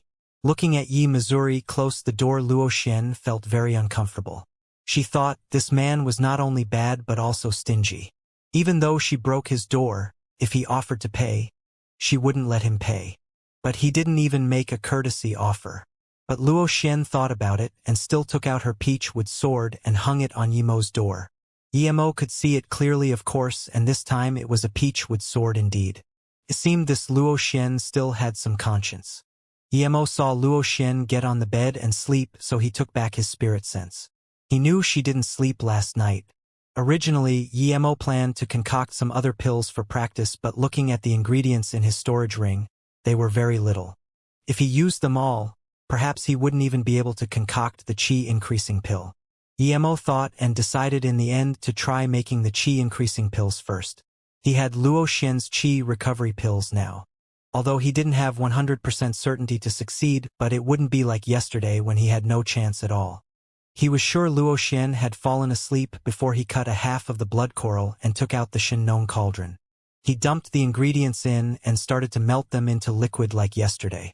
2 hours later, Yemo felt the depletion of his chi. He immediately took out a chi recovery pill and put it in his mouth. Although his chi recovered some, it was still far from enough. Yemo sighed. This chi recovery pill really wasn't good, but Luo Xian still treated it like treasure. Yemo tipped out 5 pills and dumped them all in his mouth. After eating 6, Yemo finally felt his chi recovered by half. The withered chi fire at the bottom of the cauldron grew fiery again. Another hour later, Yemo ate another 2 and the liquid had started to coagulate. Yemo kept all his mind inside the cauldron. He only had this chance. If he failed, he had no more chi recovery pills left despite having another cauldron full of ingredients. If it was in the cultivation realm, he could set up a chi gathering formation, but now he had nothing. The liquid started to coagulate more and more. Although Yemo wanted to eat 2 more chi recovery pills, he couldn't split his attention to do it. More and more sweat appeared on Yemo's body. His head even started to steam, but at the same time, the aroma from the cauldron grew more and more intense. Eventually, all the pill liquid formed into pills. Yemo yelled and a crisp sound came from the cauldron. A few faint red pills flew out from the cauldron and Yemo quickly put them in jade containers. He actually made 9. Yemo was overjoyed. This far exceeded his expectations. Yemo packed away the cauldron and then realized that he was drenched in sweat. He felt a sense of weakness. Making this cauldron of pills made him lose a lot of power. He felt gratitude towards Luo Xian. If he didn't meet this girl, then even in his best state, he wouldn't be able to make them. Just when Yemo stood up, his door was kicked open. Luo Xian looked at Yemo, who was full of fatigue, and couldn't even say a word. After a long while, only one word came out of her mouth. You! Yemo looked at Luo Xian helplessly. He wanted to cry. This girl kicked his door twice. The first time, front door, the second time, bedroom door. Luckily, he finished making the pills, otherwise he would be finished. Luo Xian, can you not kick my door next time, please? All my privacy is being leaked by you. Yemo sighed. If it wasn't because Luo Xian supplied the chi recovery pills and he just finished concocting a cauldron of chi increasing pills, and he was in a good mood, perhaps he would have kicked this woman out already. Sorry, I didn't know what you were doing. Luckily, I left a key to the front door and I called for you a long time and pressed the doorbell, but you didn't open. I thought something happened to you. So? Luo Xian said awkwardly. Yemo looked at Luo Xian helplessly. Am I not allowed to go out? I'm not your husband. You don't need to keep your eyes on me day and night. Please don't kick my door again. And, Don't keep saying sorry. Emo sighed. Thinking that the good thing was he already made the pills, he would move away in a few days. He was scared of her. Luo Xian couldn't say that she left a sign on his door and she would know if he went out or if someone or some ghost came in, she would also know. How could she bear to say such a thing? Although her intention was to see if ghosts had come into his room, but she was too embarrassed to say that. But soon, her eyes fell on a bottle beside Emo. It was obviously her Qi recovery pills bottle. Emo soon realized Luo Xian's eyesight and could no longer say anything to criticize Luo Xian. This was catching the thief and the loot. Emo laughed awkwardly. Aya. Ha ha ha, look. I already helped you find your Qi recovery pills. You can take it back, but I think there's only 3 left. I think the rest were eaten by ants. These ants are too evil. Do they not know that these things are very precious? Then, Emo stuffed the bottle back into Luo Xian's hands. Luo Xian took the bottle and opened it. Seeing that there was only 3 pills left, tears started to swell around her eyes again. Emo stood there in embarrassment. After a long while he said, "Sorry, I took your Qi recovery pills. It's because I'm also cultivating a martial arts and these Qi recovery pills have some little use to me. What I said before was a lie." Looking at Luo Xian's sad face, Emo really couldn't get himself to lie to this girl again, and he told the truth. Luo Xian wiped her eyes and held the jade bottle tight, but didn't say anything. Emo sighed, "Okay. When you go to that Qianbei's family for birthday, I'll go help and I'll annoy that Huakei, so he can look for trouble with me. Is that okay?" Luo Xian took back the pills carefully and her face recovered. She looked up at Emo. "I've known that you took the pills. When you ate the pills and were fine, I thought about it and knew you must also be cultivating inner Qi. I originally wanted you to give a few back to me, but because of me, you were almost killed by the ghost, so I didn't say anything." Emo dazed, so this little girl already knew, but he was still putting up an act. This was really awkward. It seemed that if you thought of others as fools, then you'd be the real fool. Looking at Emo's awkward state, Luo Xian suddenly felt better, but she continued, "I originally planned for that Huakei to make trouble for you, but since you gave me back my pills, I'll let you go. Come with me. I won't let that Huagai give you trouble in the future. Don't worry. Just what? If you have something, just say it." Emo was shameless. Since the awkwardness was over, he recovered to normal immediately. Luo Xian looked at Emo and said hesitantly, "Since you are also praising ancient martial arts, I need to tell you that the taboo for martial artists is distraction and lust. I see that you're not bad to the bones, so I need to remind you. It's up to you if you listen or not." Emo was shocked by Luo Xian's lightning words. He knew what he was in Luo Xian's eyes.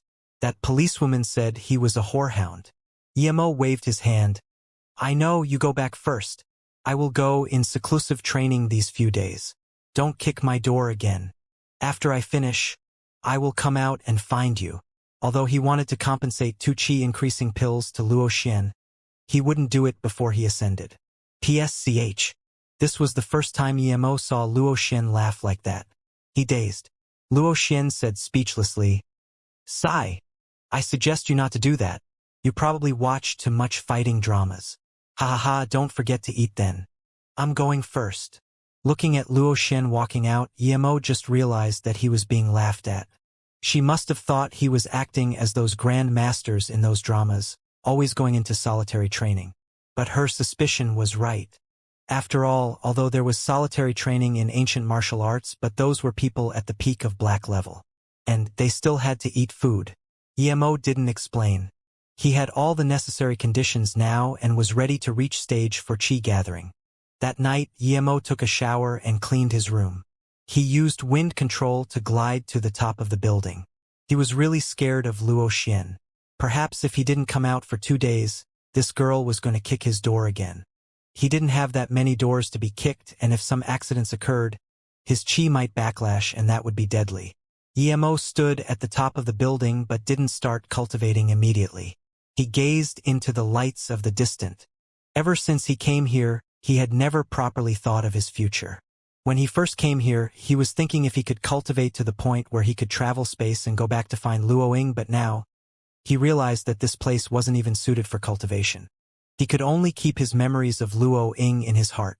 But he really didn't want to live out an ordinary life like this. Luckily, he found the silver heartgrass. That gave him hope and the motivation to cultivate. In the following days, he found that although this place wasn't suitable for cultivation, there were many spiritual things. As long as he could find enough of them, perhaps he could still cultivate to almighty state. But these spiritual things not only required luck but also money and power. He formed Luo Yu. He wanted to use it to gather wealth and collect all the spiritual items in the world. During this time, he met Xianxia. She was an emotional girl. When she went to search for him at the Xianxia, he realized that he had already fell in love with this girl. Without him noticing, Xianxia had become equally important as Luo Ying in his heart. If he couldn't go back to Luo Yu to find Luo Ying, he was willing to live out a peaceful life with Xianxia like this. In fact, Yimo also had another reason to establish Luo Yu. He always hoped that when Luo Ying recovered her memories, she would come look for him due to this name. Yimo sighed and murmured, "Susu, wait for me. I'm going to reach stage 4 Qi gathering. I can fly on the flying sword now. Even if I have to look everywhere, I will find you. I said that I won't let you suffer your entire life again. Won't let you be harassed. Wait for me. And Xianxia, I want to go see you." Yimo collected his thoughts and sat down. He took out a qi-increasing pill and dumped it in his mouth. Then, he started to control his qi to do meridian cycles. Yimo, who had been accustomed to the scarcity of spirit qi, was suddenly not used to the intense medicinal powers of the qi-increasing pill. Strong spirit qi started to charge at the unopened barrier in Yimo again and again. Even though Yimo was the peak of stage 3 qi gathering, it wasn't easy to reach stage 4 at such an environment. Without qi-increasing pill, perhaps he would never be able to reach stage 4. After some time, when the effects of the pill was about to dissipate, Yimo felt that he was still a bit off from breaking that barrier.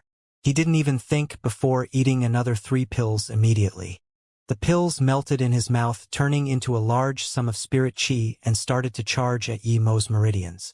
Yimo just felt that pulsating pain in his meridians. He knew this was a precursor for breakthrough. He clenched his teeth and didn't stop for a moment at trying to break through. Rumble. Yimo felt there was a loud bang in his body and the blocked meridian suddenly opened up.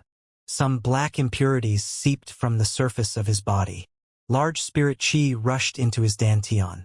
A spirit qi more than twice as strong as before surged out, making his meridians beat with more power. Yimo tried using his spirit qi. It was pompous. He had experienced stage 4 qi gathering before but didn't have such power before. Was it stronger to break through at places with scarce spirit qi? Although he didn't know if this conjecture was correct, Yimo was sure that his current stage 4 was much stronger than his previous stage 4 in his past life. He knew there was a milestone between qi gathering primary stage and middle stage, but the difference in power exceeded Yimo's expectation. There were 9 levels in qi gathering. Level 1 to 3 was primary stage. 4 to 6 was middle stage and 7 to 9 was tertiary stage. If qi increased at this rate, wouldn't his qi multiply many times again at level 7? Yimo rejoiced. He wanted to stand up and release his power, but he knew that his state wasn't stabilized yet. He must not slack. It would be tragic if he fell back to qi gathering level 3 due to his cockiness. Yimo didn't dare to think much and started to control his qi to go in meridian cycles to stabilize his state. Luo Xian stood in front of Yimo's door, walking back and forth. She hadn't seen Yimo for 2 days, and this made her worry again. Although she hung the peachwood sword on his door, who knew if the ghost could come in?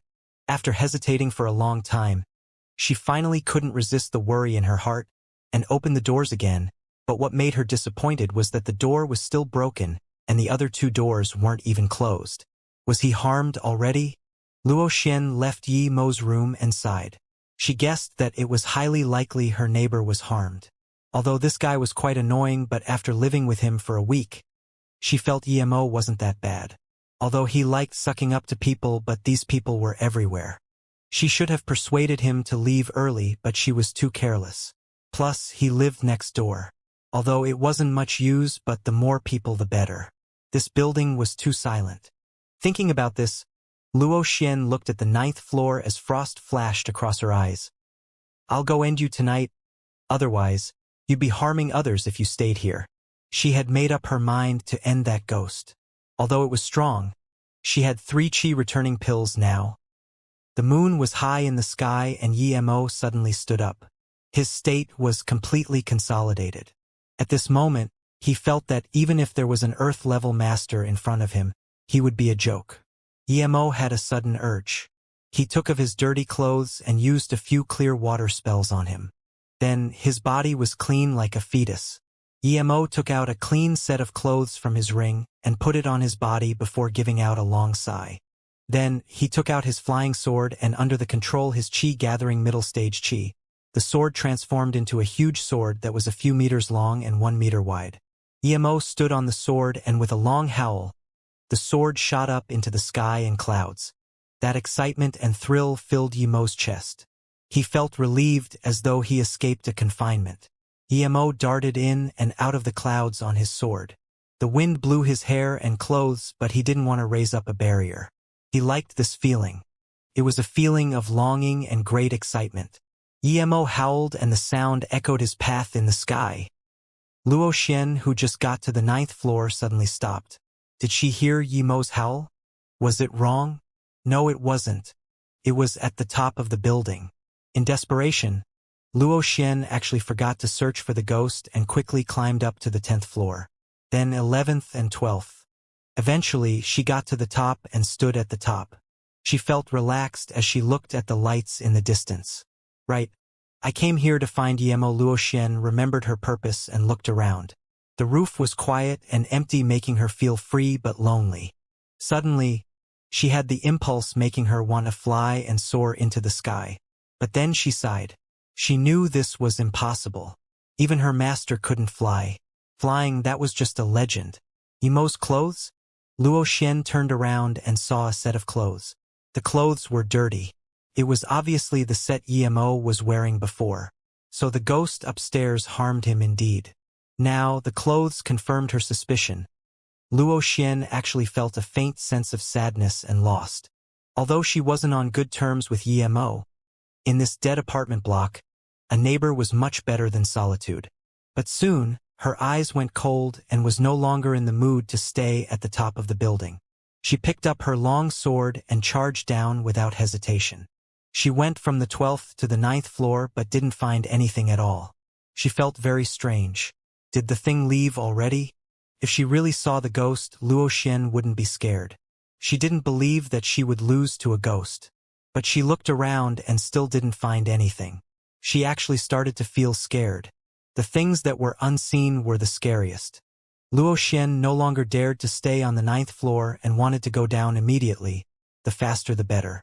But when she just reached the elevator of the 9th floor, she found that the elevator came up and opened by itself. There was nothing inside the elevator. The doors opened for a bit, then closed and went up by itself. Then, it stopped at the 10th floor for a moment before going up to the 11th floor. Luo Xian could no longer calm down anymore. She felt goosebumps on her head. She just came down and didn't find anything, but now, this elevator was going upstairs by itself. She could no longer hold back the terror in her heart. There was only her living here above level 3, but she couldn't even see anything. Her eyes were supposed to see a lot of things. Originally, there was Moing next door, but he was definitely harmed. Luo Xian resisted the terror in her heart and climbed down from the balcony. She wanted to go downstairs and not stay here for tonight. That elevator was too scary. At this moment, she realized that Moing could embolden her even without doing anything. But now he had gone. When Luo Xian came down, she found that the balcony belonged to Moing. Ah! Luo Xian screamed at Emo, who was not far away. He appeared too suddenly. Luo Xian felt her skin had already started getting more goosebumps. Wasn't he dead? How did he appear here? You said you won't follow me. I didn't kill you. You must not come here, please. Luo Xian had already forgotten she was someone who could hunt ghosts. She actually started to feel scared towards Emo. Emo looked at her strangely. What are you on about? Wasn't your courage usually pretty great? And you went up to the 9th floor to hunt ghosts. Why do you have that expression? This room is where I live. You came to my place and you're telling me not to come over. You're really strange. Did I not tell you I was going into solitary training? Why did you come here? You didn't die? Luo Xian came back to her sense and still looked at Emo unsurely. You're dead, Emo said unhappily. He just reached Qi gathering middle stage and had a ride in the sky. But as soon as he came back, this girl said he was dead. Luo Xian suddenly had an overjoyed expression on her face. She grabbed Emo's hands. You didn't die. You really didn't die. Great. I thought you died. Your hands are still warm. You didn't die, whimpers. As she spoke, Luo Xian actually started crying and she almost went into his arms. Emo frowned. Was this girl okay? Why was she so scared? He knew her guts, and that night, she fought with the ghost. Although she was pushed downstairs, her Qinggong still saved her life and she was a yellow-level middle-stage cultivator. What was going on? What happened? Emo didn't push Luo Xian away. He didn't know what happened to her. Don't move. Emo saw Luo Xian's eyes were strange. He grabbed Luo Xian's wrist. Indeed, in her body there was some dark, unclean qi. She was already a yellow-level warrior and could see things others could not. How could such evil qi attach to her body? Emo used his qi to force out that dark qi and burnt it. At this moment, Luo Xian realized that she had ran into Yemo's arms. She quickly moved out and said, What was I doing just then? And what happened to you? I saw your clothes at the top of the building. You went upstairs? Emo thought that there were no ghosts upstairs now, and even if there were, she shouldn't be scared like this. Plus, since there were no ghosts here, how was she intruded by evil qi? I dumped my clothes there after I finished solitary training. I went to the roof and stood for a while. Because I was full of sweat, I took off my clothes there, Emo said. Luo Xian had calmed down by now and breathed before saying, So that's what happened.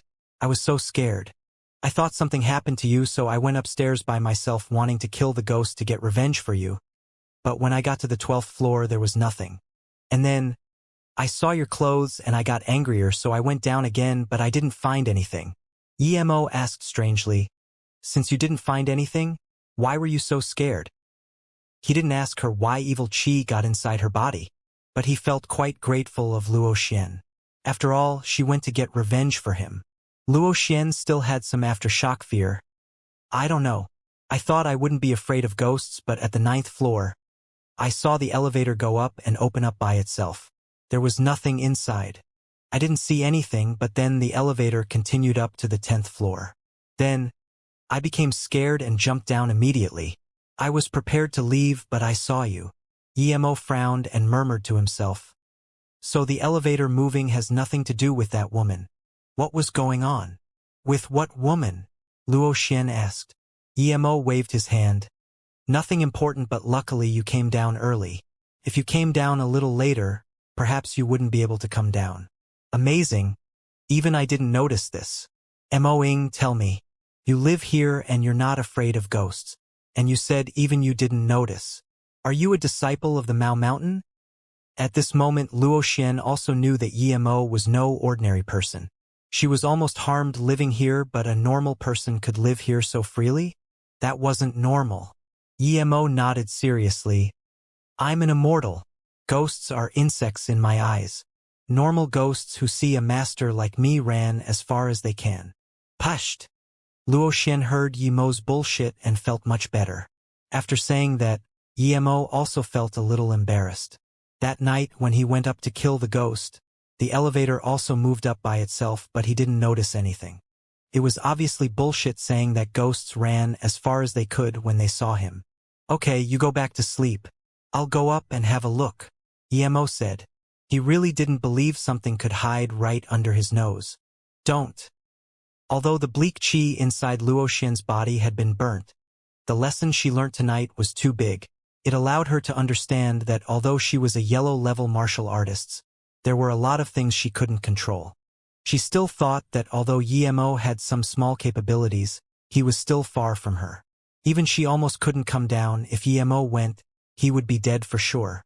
Yemo looked helplessly at this little girl who, A few days ago, still had great aspirations in catching ghosts and said, okay, then I'll go up in a few days. But since you're so scared, why are you still staying here? Do you not know that this is a haunted building? Luo Xian shook her head. I know. That's why I moved over. I lived at the uni before, but it affected my cultivation and a lot of people kept annoying me. So now I live at the haunted building. No one had come to annoy me these days. I feel so much better. And I'm not scared of ghosts. Ghosts are scared of me. Yemo looked at Luo Xian in shock. You sure you're not afraid of ghosts? Luo Xian hesitated for a moment. Most of the times, I'm not scared, but the one I met tonight was too powerful. I couldn't even see it. So, you were scared, right? Yemo said. Luo Xian nodded unexpectedly. Yes. Then, Luo Xian looked at Yemo's room and said embarrassingly, Emoing, your room door is broken. How about you come over to mine? I still have an empty room. Yemo pointed at his 2 empty rooms. I also have empty rooms too. Why do I need to live at your place? Because... Luo Xian stumbled for a long time but still couldn't say it. Yemo was in a good mood. He smiled and said, because you're scared of ghosts, right? Never mind. On account of your chi recovery pills letting me reach great heaven state, I'll help you once. But I'm telling you, I'm leaving here in at most a week, so you'll be living by yourself still. You're bluffing again. Great heaven. Luo Xian rolled her eyes. She wouldn't believe Yemo's words, but she continued, perhaps next week after going to that Qian Bei's house to look at the books, I can leave too. Yemo didn't know if Great Heaven level masters could fly, but he felt that now he ascended to level 4. He was so much stronger than before. He wouldn't even care about Great Heaven state masters. Plus, Zhang Zhihui said there was rarely any Great Heaven level masters. What would he be afraid of? Right, since you're a disciple of Mao Mountain, you shouldn't be afraid of ghosts. There was a loud bang in your apartment a few days ago, and why were you injured? Luo Xian remembered what happened a few days ago and asked. Yemo smiled. When did I say I'm a disciple of Mao Mountain? I'm a pill master. Last time I borrowed your chi recovery pills to concoct a few pills. After eating those pills, you will ascend immediately. After you rest up, I'll give you one to eat and you'll know. Luo Xian looked at Yemo strangely for a long time before saying, you're really capable, aren't you? Not only are you Great Heaven level, but you're also a pill master. But never mind about the pills. I suggest you go find a job tomorrow. Otherwise, you daydream too much staying home all day long. Yemo seemed to ask casually, since you're an ancient martial artist, are you from the hidden sects? Yeah. Luo Xian seemed not to notice Yemo's question. Then do you know about Tai Yi? Yemo asked casually. Luo Xian nodded. Of course. Tai Yi is one of the 3 big sects, how can I not know? Plus, wait, how do you know about Tai Yi? Who are you? Luo Xian suddenly woke up and looked at Yemo full of vigilance. Yemo was excited upon hearing that Luo Xian knew about Tai Yi and he was able to get it out of her so easily, although he could also find out from Zhang Zhihui. Now since Luo Xian asked, he replied, I'm from the hidden sects, of course I know about Tai Yi. Don't you know I'm cultivating ancient martial arts? I'm just asking if you're from the hidden sections. Where is your sect? Luo Xian wasn't relaxed because of Yemo's words at all, and was more serious instead. Of course it's at Wuliang Mountain. Why are you even asking this? Yemo only knew about hidden sects in Wuliang Mountain, nowhere else. Luo Xian suddenly pulled out the sword from her waist and looked vigilantly at Yemo and said, you lied to me. You're not from the hidden sects and you don't know about the Tai Yi. Yemo looked at her sword strangely and thought. They were talking nicely just then, and why did she suddenly become so aggressive? He didn't know where Luo Xian saw through. He didn't say anything wrong. He even went to the hidden sect at Wuliang Mountain. Why did this girl say he was lying? Suddenly, Yemo was struck by a thought. He remembered what the Shao Daoists said. The hidden sects were divided into inner and outer hidden sects and semi-hidden sections. However, Xian Daoists said the inner hidden sects were just a legend and they never came into the world. Was this Luo Xian from the inner hidden sects? If that was the case, then Tai Yi was also an inner hidden sect. If his hypothesis was right, then he wouldn't be able to know about Tai Yi even from Zhang Zijui. I don't know how you know about the hidden sects, but I can tell you that no one in the hidden sects know about Tai Yi. We all have a rule in the hidden sects that if someone who isn't from the hidden sects knows about it, they must be killed. So I will kill you. Then Luo Xian raised her sword and was even a little shaky. Emo reached out his hand. He knew about Luo Xian's character. It was just a subconscious movement. He didn't feel any killing intent from her. He then said, "It's up to you if you want to kill me, but since you want to repay debt with feud, then I have nothing to say. But are you going to kill outer hidden sect people if they knew you are from the inner hidden sect?" Luo Xian's hands shook more. "You know about us inner hidden sect people indeed. How do you know? We never come into the world. Every 50 years our people would come out once, but we never cause any trouble. How did you know?" That elevator went up again. Emo suddenly said something completely irrelevant. Luo Xian's hands shook again and her sword slunk. She didn't really want to kill Emo. It was just a subconscious action. If you talk about any inner hidden sect things, you will be killed and you will also bring this upon your family. I don't know how you know about Tai Yi, but you must not mention it again. Don't even mention inner hidden sections. Luo Xian's tone was shaky. Emo looked at Luo Xian with surprise. "If I mention it, then at most I die. What are you scared of?" Luo Xian shook her head helplessly. "If I know that you mentioned such things but I didn't kill you, then I will be killed by them. And this may even affect my sect." "So domineering?" Emo frowned. This was more dictator than Hitler. "Can we not talk about this? And don't mention it in the future." Luo Xian looked weakly at Emo. She really couldn't do it, killing Emo. And she must not let her martial sister know about this, nor Yulin martial brother. Emo originally wanted to ask her how long she had been out and where the entrance to the hidden sect was, but he couldn't say it because he knew that Luo Xian wouldn't tell. It was probably better that he followed her when she went back. With his current power, it was easy for him even to follow an Earth-level master. Thinking about this, Emo could only say, "Okay. I won't ask you or say anything, you. Never mind. I'll go to your side with you. On account of you not killing me."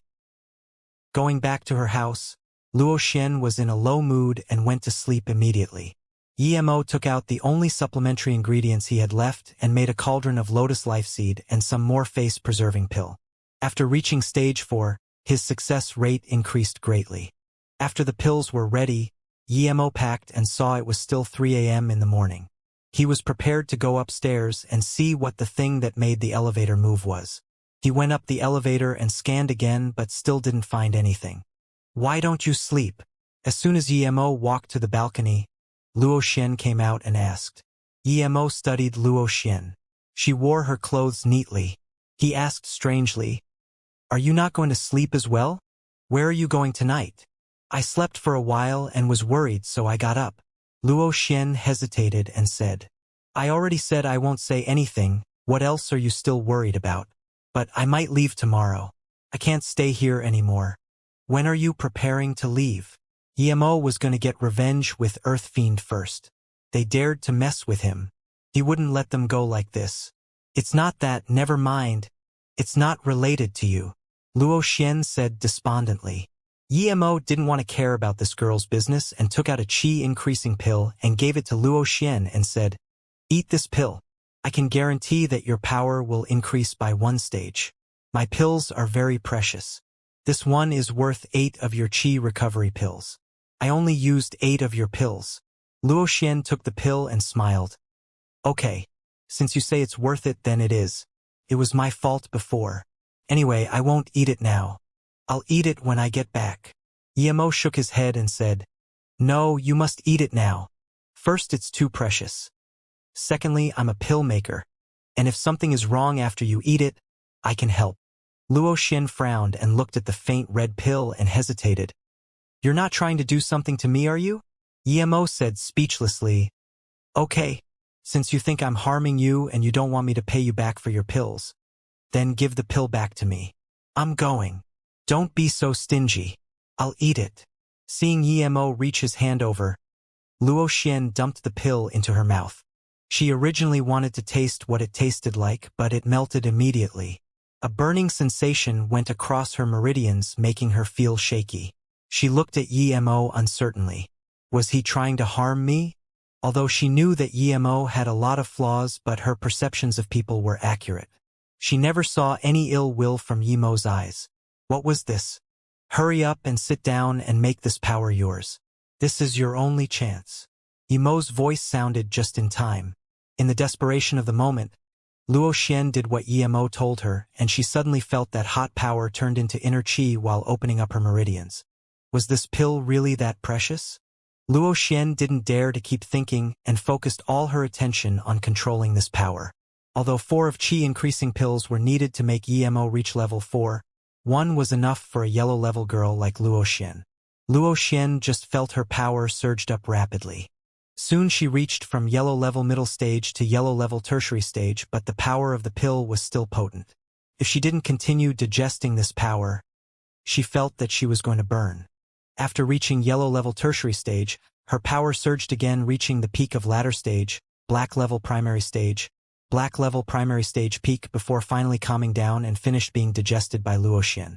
It was just 1 pill, but it could make Luo Xian reach black level primary stage peak. Luo Xian didn't even dare to believe it, but neither did Emo expect it to be so useful. Although the potency of the pill was strong, it was also related to Luo Xian's talent. Luo Xian resisted the excitement in her heart and started to focus her mind and stabilize her power. When the day was just bright, she finally opened her eyes and checked her power. It had fully stabilized at black level primary stage peak. She was just 1 step away from middle stage. You really are a pill master? How can you make such a precious pill? Such pills don't exist even at our place. Luo Xian stood up in shock. Emo smiled. I think you should go take a shower first. Luo Xian exclaimed and just realized that her body was covered in dirt and grime. She quickly rushed into her room. An hour later, Luo Xian walked out in white robes with more intense spiritual beauty. She looked fresher and out of this world. She even felt more mature than before.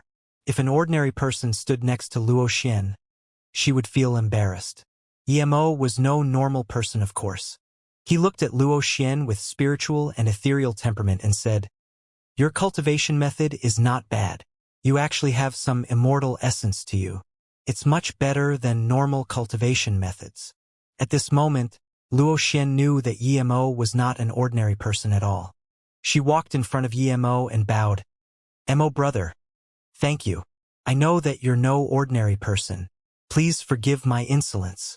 My cultivation method is a top 1 indeed, but due to sect laws, I can't tell you. Sorry, I misunderstood you before. Please forgive me." If someone told Luo Xian now that someone like Emo would find hookers on the streets, she would be the first to not believe it. Emo smiled. "Don't worry about the misunderstandings. To you, it doesn't even matter what sort of person I am. Although your cultivation method is not bad, it's nothing in my eyes. At most, you have this temperament of immortality to you when you are at the later stages of cultivation, but that's about it. 1, you can't get long life. 2nd, you can't ascend into a higher realm. Such cultivation method, you think I would be interested? Mo brother?" Luo Xian looked at Mo Ying in surprise. Although she knew Mo Ying was a master, Luo Xian was still shocked by his words. Her cultivation method was very precious even in the entire small dimension. So many people dreamed of getting it. Emo laughed with pride. "There's no point in talking about these to you.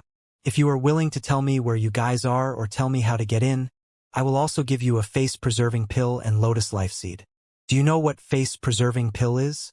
If you eat it, your face will never age. Lotus life pill can recover any injuries. How about it? This deal is quite a good trade." Luo Xian's face changed and immediately shook her head. "I don't want your pills. You must not try to get into the small world. Even if you have greater heaven state power, you will still be killed." Suddenly, Luo Xian picked up her phone and said worriedly, "My martial sister is calling for me. I'm going. Remember, broken 7 stars, heaven control position. Don't go there." Then Luo Xian ran out of the house with her bag like a thief. Emo laughed to himself. This Luo Xian was really interesting, telling him in such way. She told him in the end. Broken 7 stars, heaven control position. Was that the entrance to the small world? If that was the case, then he really wouldn't be able to find it if no one told him unless his spirit sense could cover an entire country or the planet. But spirit sense covering planet, even in the cultivation realm, few people could do this, much less him. Emo was planning to give these 2 pills to Luo Xian, but since she already left, then never mind. He had decided to annihilate the thing upstairs and then leave Chun'an tomorrow. Emo stood at the side of the elevator and pressed the button. The elevator came up from level 1 slowly, but before it reached level 8, Luo Xian ran back quickly. "You're not thinking of going upstairs, are you?" Luo Xian looked at Emo, who stood at the door of the elevator, and asked in surprise. Emo nodded. "I'm going upstairs. Didn't you Marshall sister call for you? Why did you come back?" At this moment, the elevator stopped at level 8. Luo Xian quickly grabbed Emo's arms and said, "That thing is really strong. Even I can't see it. You shouldn't go up. My Marshall sister called me to meet up with her at night. Can you go with me to that Chen Bei's place in the day?" "Okay. But I'm leaving tomorrow.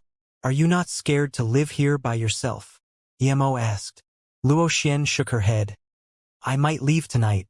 My Marshall sister called me, meaning something must have happened. In that case, I'll just give you these 2 pills. Although your chi recovery pill isn't worth much, but without it, I can't make these pills, so I'm really grateful to you." Emo was telling the truth. He not only thanked for the pills, but thanked more for Luo Xian risking her life to tell him the entrance to the hidden sections. If she was caught out, she would be dead. "These are too precious. I can't take them." Although Luo Xian really wanted that face-preserving pill, she didn't dare to carry something so precious on her. Emo still stuffed the 2 pills to her. He could see the aspiration in Luo Xian's eyes. As for magic artifact, Emo didn't give any to her. This was because Emo believed that 3 pills were enough to pay Luo Xian back. "Luo Xian, you're not going to make him go with you, right?" Emo and Luo Xian just walked out of the door and was stopped by a girl. Emo knew this girl. It was the girl who came to get Luo Xian last time when he drank soy milk. "Yeah, thank you, Ziyun. This makes your mission a lot easier," Luo Xian said. Ziyun looked strangely at Emo and then whispered by Luo Xian's ear. "Luo Xian, I feel like you changed a lot today and you're a lot prettier. There's also a sense I can't describe about you. Don't tell me you went in bed with him? Is he your boyfriend? But I don't feel he's very reliable." Luo Xian's face was fully red and slapped Ziyun's hand and said, "Ziyun, what are you on about? We're just neighbors. It's not as dirty as you think. Are you sure he wasn't with you last night?" Ziyun said suspiciously. Luo Xian opened her mouth but couldn't say anything. Emo was indeed living at her apartment last night? Seeing Luo Xian's expression, Ziyun had the expression of, "I knew so." But she didn't continue talking to Luo Xian and instead walked in front of Emo and said, "I know you're not very reliable. I don't know what luck you got to make Luo Xian follow you, but Luo Xian is a really good girl. She's very innocent. Since you did it, you need to be responsible." Luo Xian quickly pulled Ziyun to the side. "Stop saying that. We're going." "Ziyun, goodbye." In her 2 years at Chun and Uni, Ziyun was the closest friend she had. Tonight, she might be leaving with her martial sister, and this made her feel guilty to Ziyun. "Wait for a bit." Ziyun grabbed Luo Xian and said, "Your big sister has good eyes. You can ask her. When I went close to him, he smelt really nice, very refreshing. He probably isn't someone who sleeps around. I wish you happiness, Luo Xian." Although Emo didn't want to hear these things, but his hearing was so strong that he couldn't avoid it. He just smiled faintly and didn't put it to heart. "Emo brother, let's go." Ziyun was talking rubbish. "Don't worry about it." Luo Xian quickly pulled Emo onto a taxi and left. And Chunhua family, although it wasn't a big family in China, it was very famous in Chun'an. This was because all the people in the Hua family had long life. Now, the Huaku of the Hua family was 100 years old, and it said that his body was still very healthy. Another point was that the Hua family had this Hua Chemical Industries company, which was said to be in the top 500 in the world. So, although the Hua family didn't have anyone special political-wise, It was still the ruling family in Chun'an. When Yemo saw Huoku, he almost couldn't believe that Huoku was 100 years old, because he only looked like he was in his 60s. According to this Huoku could live for at least 20 years. And he was a black-level peak stage master. Yemo really didn't expect him to be an ancient martial arts cultivator. He didn't know how Luo Xian knew about Huoku, but he thought about the Zhang Zhihui of the Zhang family inside. The masters were all hidden among the civilians. If he didn't see it with his own eyes, he definitely wouldn't believe in that a normal city like Chun'an there would be such a master. Grandpa Hua, I originally wanted to wait for your birthday to come with Master Zhu, but I'm going to leave Chun'an in these few days, so I come here to greet you. This painting is for your Grandpa Hua. I wish that you live a long life. Luo Xian then took out an ancient painting and gave it to Huoku. Yemo praised. He didn't expect Luo Xian to have such an obedient and sweet side. He never saw it in her. But from her tone, Yemo could tell that she knew about Huoku through a teacher named Zhu. Of course, Huoku laughed and took the painting. Not bad. Not bad. Such an intelligent and pretty girl, and you're still so kind. Old Zhu said you wanted to see my collection. That's fine.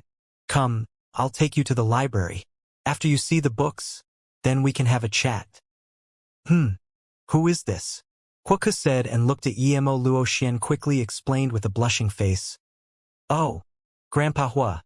This is Mo Ying, my boyfriend. He came with me. Your boyfriend, Sai. Huoku, this boy doesn't have good fortune. Huoku casually scanned Yemo, and a sliver of astuteness flashed across his eyes. Originally, Yemo was planning to give a gift, but upon seeing this glance, he immediately gave up the thought.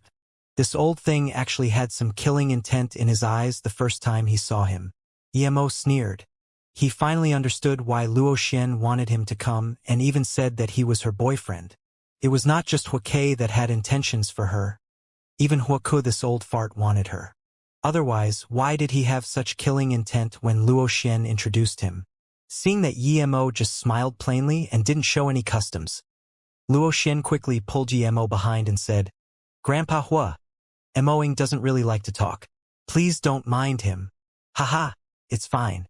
Young people, it's natural to be a bit shy.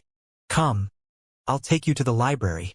Huoku brought the two to the library and said, Look for a while first, then we can eat lunch later. Yemo's spirit sense followed Huoku and found that after he left the library, his face sunk into bleakness and ordered, Notify K to come back immediately, and, although Yemo didn't hear the words afterwards, he knew that this old guy wasn't as good to talk to as he seemed. What are you looking at? I hope you don't mind me saying that you were my boyfriend. You don't know how annoying that Huoku is. And his grandpa always likes to pull me together with him. If possible, I really don't want to come. Luo Xian said apologetically. Her face was a bit blushed. Yemo smiled. Of course I wouldn't mind. You need to be faster at finding your book. That Huoku would be coming soon. How long do you think you will need? This quick? I heard Ziyun say that Huoku was going out today. He shouldn't be back so quick. I think it's going to take me a day. Do you see how many books are here? Luo Xian said helplessly. The books here were kept rather well. But because they had been there for so long, they had some ancient smells. You need that long? Yemo frowned. After a while, he said, What are you looking for? I'll help you look for it. Luo Xian didn't hide anything and immediately replied, My master wants me to find a copy of an I Luo Sutra. I've been searching for it in the uni library for a year or so, but I still hadn't found it. You don't need to look for it. I will help you. Then Yemo scanned his spirit sense on these books. Luo Xian looked at Yemo in surprise and asked, There are so many books here. How are you going to find it? How about we look for it together? Yemo waved his hand. Don't move. I'm calculating where this book would be. Luo Xian looked at Yemo with even more uncertainty. Was he a prophet or something? Even a prophet wouldn't be able to predict where the Ni Luo Sutra would be in this place. This Mo Ying was too magical. Not only a pill master and Mao Mountain disciple, was he also a prophet? Although she was dubious about Yemo's words, Luo Xian still didn't interrupt Yemo. She chose to believe Yemo. She felt the more she knew about Mo Ying, the more confused she was about him. The first time they met, she thought she saw through him, but now, it was getting more and more unclear. Imo's spirit sense quickly scanned through the books here, but didn't find anything. Was the Ni Luo Sutra not here? He scanned it carefully a second time, but soon found something wasn't right. In a Tao Te Sutra, there were 2 pages in the middle that was blank, and one page had the hidden words Ni Luo. The other page was empty and had nothing. This book was strange. If he didn't have spirit sense, he wouldn't even be able to see it. Imo walked over to that Tao Te Sutra and took it. Seeing Imo do that, Luo Xian asked strangely, "Imo brother, this is a Tao Te Sutra. I'm trying to find Ni Luo Sutra." Imo smiled faintly and said, "Don't worry." Then he flipped to the 2 blank pages. However, due to it was an ancient book, the pages were rather yellow. There's nothing here. Usually, these ancient books have some blank pages. These pages are for readers to write comments and notes, Luo Xian said. Imo flipped it to that single page and said, "Look carefully." "Ni Luo?" Luo Xian almost yelled out, but soon, she took the book from Imo's hands excitedly. She said joyfully, "It really is Ni Luo. This must be the Ni Luo Sutra. This is the latter half. There should be a former half." Luo Xian quickly saw the 2 letters Luonia. Imo scanned his spirit sense again but said, "The former half isn't here. I didn't see it." "See it? Aren't you calculating it?" "Mo brother, you really are capable. You can even calculate this." Luo Xian's eyes were full of admiration. She didn't have much hope at the very beginning, and her sect just gave her this mission to test her luck. But she actually found it. "Thank you, Yi brother." Luo Xian held on the book tightly. But Imo wasn't so optimistic like Luo Xian. He said, "Luo Xian, I suspect that Huku wouldn't let you take the book out so easily. Even if you ask him for it, what if he disagrees? Plus, if he noticed what was wrong with this book, he wouldn't let you take it away no matter what." Hearing Imo's words, Luo Xian frowned. Obviously, she also realized this problem. "Don't worry, I have a way to take it out for you." Imo suddenly stopped talking and looked at the book, contemplating again. "What's wrong?" Luo Xian asked immediately. "Give me the book again." Imo took it from Luo Xian and pulled the second blank page. With a little force, it fell. It was only put inside but not a part of the book itself. Imo looked at the page for a while and ripped it again. This time it wasn't ripped apart. Ha! Luo Xian also saw Imo's actions. He didn't even rip apart a piece of paper. She was stunned as well. Imo held this paper in the middle of his palm and used high chi fire. This paper was immediately burnt to ash.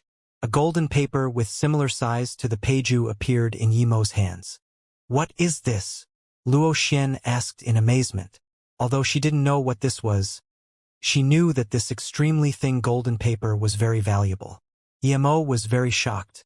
This golden paper was too scary because as soon as he scanned his spirit sense in, it immediately disappeared as though sand into sea. This was definitely something significant. Imo knew how to make magic artifact and had seen some spirit artifact as well. He even saw his master's magic artifact, but this gold paper gave him a feel that he couldn't see through.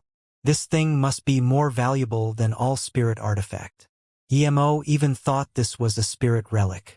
But this was too astonishing. Spirit relic was in the legends, even in Cultivation realm. How could it appear on the earth? Plus, he never heard of cultivators on the earth. This thing is very precious to a degree that I can't fathom. Imo fell silent for a while before answering. Luo Xian also understood and looked hesitantly at Imo, saying, "Is this thing very important to you?" Imo nodded. "Yes, very." He really wanted this golden paper, but he knew that since Luo Xian wanted this book, it meant that this was the thing their sect was also looking for. Luo Xian bit her lips, and after a while she said, "Since it's useful to you, then take it. I don't know anything. I'll take back this book. If I take back other things, my sect won't be able to know what they are anyways and would perhaps just leave them there." Imo looked at Luo Xian in astonishment. She actually gave this golden paper to him. Seeing Imo's reaction, Luo Xian suddenly breathed easy. "To be honest, without your help, I wouldn't be able to find this as well. Perhaps my sect just wants to see this book and your paper just happened to be put inside. You found it, so of course it belongs to you. Don't worry. I won't tell anyone. And this thing isn't really useful to me anyways. Suddenly, Emo's face changed and the golden leaf and paper disappeared. He looked strangely at Luoxian and said, Luoxian, let's go. Huake is back. Okay, we found the thing anyway. As soon as Luoxian and Emo walked out of the library, Huake's voice sounded, Xianxia, you didn't even tell me that you were coming here. I'm back. Luoxian frowned but didn't say anything. Huaku, with the company of a middle-aged man, came over. He saw Luoxian walk out of the library and was a little bemused. He said, Luoxian, aren't you going to look at the books? Luoxian smiled and said, Grandpa Hua, my sister just called me saying that she needs me. I want to go over and see first and come back in a few days. Ha! Xianxian, why are you leaving already? Don't be in such a hurry. I'll help you find your sister later. Let's eat lunch first. Huake said desperately. Emo was automatically ignored by him. No need, I'm going. Goodbye, Grandpa Hua. Let's go, Emoing. Then, Luoxian grabbed Emo's hand and before Huaku could reply, they just walked out. Huaku looked carefully on Emo and didn't find him carrying any books with him. Then, he looked bleakly at Luoxian. Just when he wanted to say something, he was pulled by the man next to him. When he reacted, Luoxian and Emo had been long gone. Huaku signaled Huake with his eyes, and Huake immediately followed, rambling something behind Luoxian. Martial brother Liang, why did you pull me? Huaku looked at the man and asked. The middle-aged man said with a bleak face, Martial brother, do you know who that man was? He is Emo, the one who took the blood coral. Then what are we waiting for? Hurry up and stop them. Huaku said desperately. This martial brother Liang sneered. Hua brother, you underestimate him too much. Do you know he Lu sect? It's said that the 7 people they sent all died in his hands, including the Gong's eye. Why do you think we can stop him? He's this strong. Huakuming gasped some cold air and felt scared. If he attacked Emo just then, perhaps his Hua family would be gone now. Martial brother Liang sneered bleakly and said, Martial brother, don't worry. We're not a match for him indeed, but I've contacted the He Lu sect people and some other people. Do you think he can get away? He Lu sect was very shocked after their 7 masters died, and they sent out large amounts of masters this time. To them, the blood coral is second priority. Getting revenge by killing Emo is their top priority. Huaka nodded. Okay. Liang brother, you go contact the Dao friends from He Lu sect and I'll go investigate where he's living at. But we need to let that little girl live. Kay is very attracted to her. By the way, martial brother, do you know that girl's background? I asked old Zhu. He said a friend introduced her. Martial brother Liang shook his head and said, This girl cultivated ancient martial arts for sure, but I can't tell which sect she came from. She probably is a small sect disciple. Otherwise, she can't be with someone like Emo. Xianxian, wait for me. I finally came back. Huake kept rambling behind Emo and Luoxian. He really did have a difficult journey coming back. He was prepared to make things happen tonight and prepared tranquilizer pills to tranquilize Luoxian when they ate. Then, he would do his business so Luoxian would be his woman. What he didn't expect was that Luoxian actually left and didn't even drink tea. What he didn't expect more was that his grandpa didn't stop Luoxian and let him stop her. But Luoxian didn't even look at him and quickly disappeared with that man. Emoing, you look not right. Did something happen? After they walked out a long distance, Luoxian asked. Emo nodded. That man who entered the house as well probably recognized me. If I'm not wrong, he'll be inviting people to kill me tonight. Emo observed very clearly. Just when he walked out from Huaka's house, he saw that man's face twitch and his body even shake a little. From this, Emo was certain that he was recognized. An ordinary person dares to attack you? Don't worry. If he invites too many people, I will help you. I'm a black level master now. I can take on 10s of him. Luoxian immediately comforted. She felt her power skyrocket and so did her confidence. Emo looked strangely at Luo Xian and intentionally hesitated for a moment before saying, "Are you sure you can take him on?" Luo Xian immediately said, "I think your brain isn't working well from concocting too much pills. Although concocting pills and foreseeing is good, but your power is what matters the most. You're lucky you met me. If you met someone else, you wouldn't be free just because of that powerful pills you had. Perhaps you would be kept in custody to make pills. But to be honest, you're really good. You found the book such quickly amongst all those books. I really admire you." Emo smiled. "That old man Hua is black-level peak stage, and that man who came with him is earth-level primary stage. If they ask for help, it would all be earth levels. You sure you can take on them?" "Ha!" Luo Xian looked at Emo in disbelief and hesitated for a while before saying, "You can see what power level they are? Of course. You're a black-level primary stage girl. It's not that I don't believe you. What if you happen not to beat them? I will suffer due to you," Emo said casually. Luo Xian's face was bulging red and looked at the calm Emo and suddenly stomped Emo's feet. "Were you playing with me intentionally just then? You already knew they are Earth-level masters. Then why are you staying here? Hurry up and run." Her face was red, half due to Emo knowing that she was bluffing and half that she was really worried. If these people were really as strong as Emo said, then even her martial sister would be no match for these people. Seeing Luo Xian stomp his feet, Emo didn't mind and couldn't even be bothered to dodge. He said plainly, "Because I'm not afraid of them at all. If I was, I wouldn't be coming with you today." Luo Xian stared at Emo for a moment before saying, "I feel like you changed a lot today. Last time, you said you needed a few days before you would come with me to the Hua family. Was it because you hadn't broken through yet? Then, you used my chi recovery pills to make those pills and you broke through. Then you would come with me today. The pill I ate in the morning was also the same batch." Emo nodded. "Indeed. The reason I came with you was because I broke through. I gave you 3 pills and came with you to repay you for the 8 chi recovery pills." He secretly commended Luo Xian for remembering exactly what he said a few days ago. "So that's it." Luo Xian breathed easy, but suddenly, she froze and looked at Emo in shock. "Don't tell me you were telling the truth when you said you were Great Heaven State? Are you really a Great Heaven State Master? Are Great Heaven Masters very strong?" Emo asked speechlessly. "Of course, in the small. No, in my place, the Great Heaven Masters are very rare. Even our sect only has 1 Great Heaven Master. You tell me if they are strong," Luo Xian said very seriously. Emo really wanted to ask what sect she was in, but he didn't eventually. He could only say, "I'm not Great Heaven, but I'm not too sure exactly what state I'm in." But Emo wanted to say that he could probably kill Great Heaven State, but he didn't. After all, he hadn't seen one before. He knew the difference between Black Level and Earth Level. If the difference between Great Heaven and Earth was greater, then he really wouldn't be sure. Can Great Heaven Masters fly? Emo thought for a long time and couldn't find a way to compare, so he could only ask this. Luo Xian looked strangely at Emo. After a long time, she said speechlessly, "Are you really an ancient martial arts cultivator? I really suspect that. If you can fly, then wouldn't you be an immortal? I've never heard of someone who could cultivate to an extent that they can fly. Now, I don't even know what you're saying is true or false."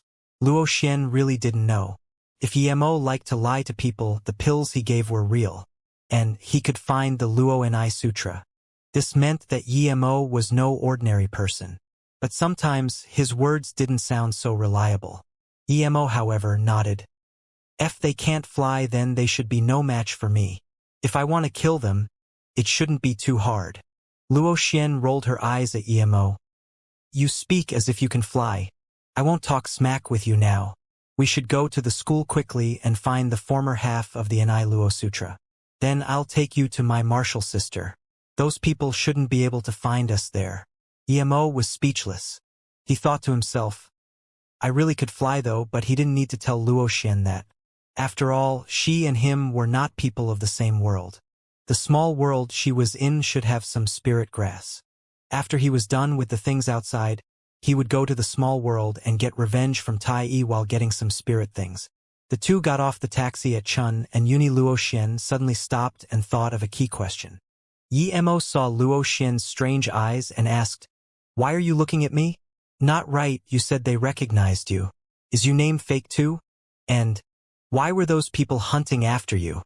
Luo Xian was very meticulous, and because of Yi Mo's interruption, she forgot to ask some questions, but now she remembered. Yi Mo said plainly, "It's fine if you know. My original name is Yi Mo. Because I got a blood coral. These people want to catch me and rob the blood coral away." "You really have blood coral on you?" Luo Xian heard from her martial sister a few days ago about the blood coral. She was really shocked when Yi Mo mentioned it. But she immediately understood what pill Yi Mo gave to her. It was pill made from the blood coral. Yi Mo could actually make the blood coral into pills. This meant that he really didn't lie when he said he was a pill master. Yi Mo saw Luo Xian's expression and knew she guessed it out. He nodded. "You guess right. The pill I gave to you was made from the blood coral. It was such a precious pill. No wonder I could keep ascending." Luo Xian exclaimed and said again, "Yi brother, thank you. You actually gave me such precious pills." Yi Mo smiled. "Theoretically, without your qi recovery pill, I wouldn't be able to make the qi increasing pill, so you don't need to be thankful. Originally, I lost out a little, but now I earn big. I should be thanking you." Luo Xian knew Yi Mo was talking about that golden paper. She smiled and didn't feel at all that Yi Mo earned big. Although Chun'an Uni wasn't the most famous uni in China, it had a long history. There were all sorts of genius and handsome guys and girls there. Luo Xian was undoubtedly an angel beauty in the uni, however. Because of this, she always stayed at the library and rarely went to class, much less school activities. So although she was the dream lover of many guys, she would never talk to anyone. It was hard even for girls to talk to Luo Xian, much less guys. Ziyun was an exception, but it was just her. Although many people wanted to know Luo Xian through Ziyun, the results were disappointing. Although there were many people who continued to search for Luo Xian every day and wanted to meet her with their persistence, no one had really seen her go out with anyone. What made everyone disappointed was that not only did she ignore these people who went for her, but she even moved out of the school. No one even knew where she lived now. But today, Luo Xian actually walked into the uni while laughing with a man.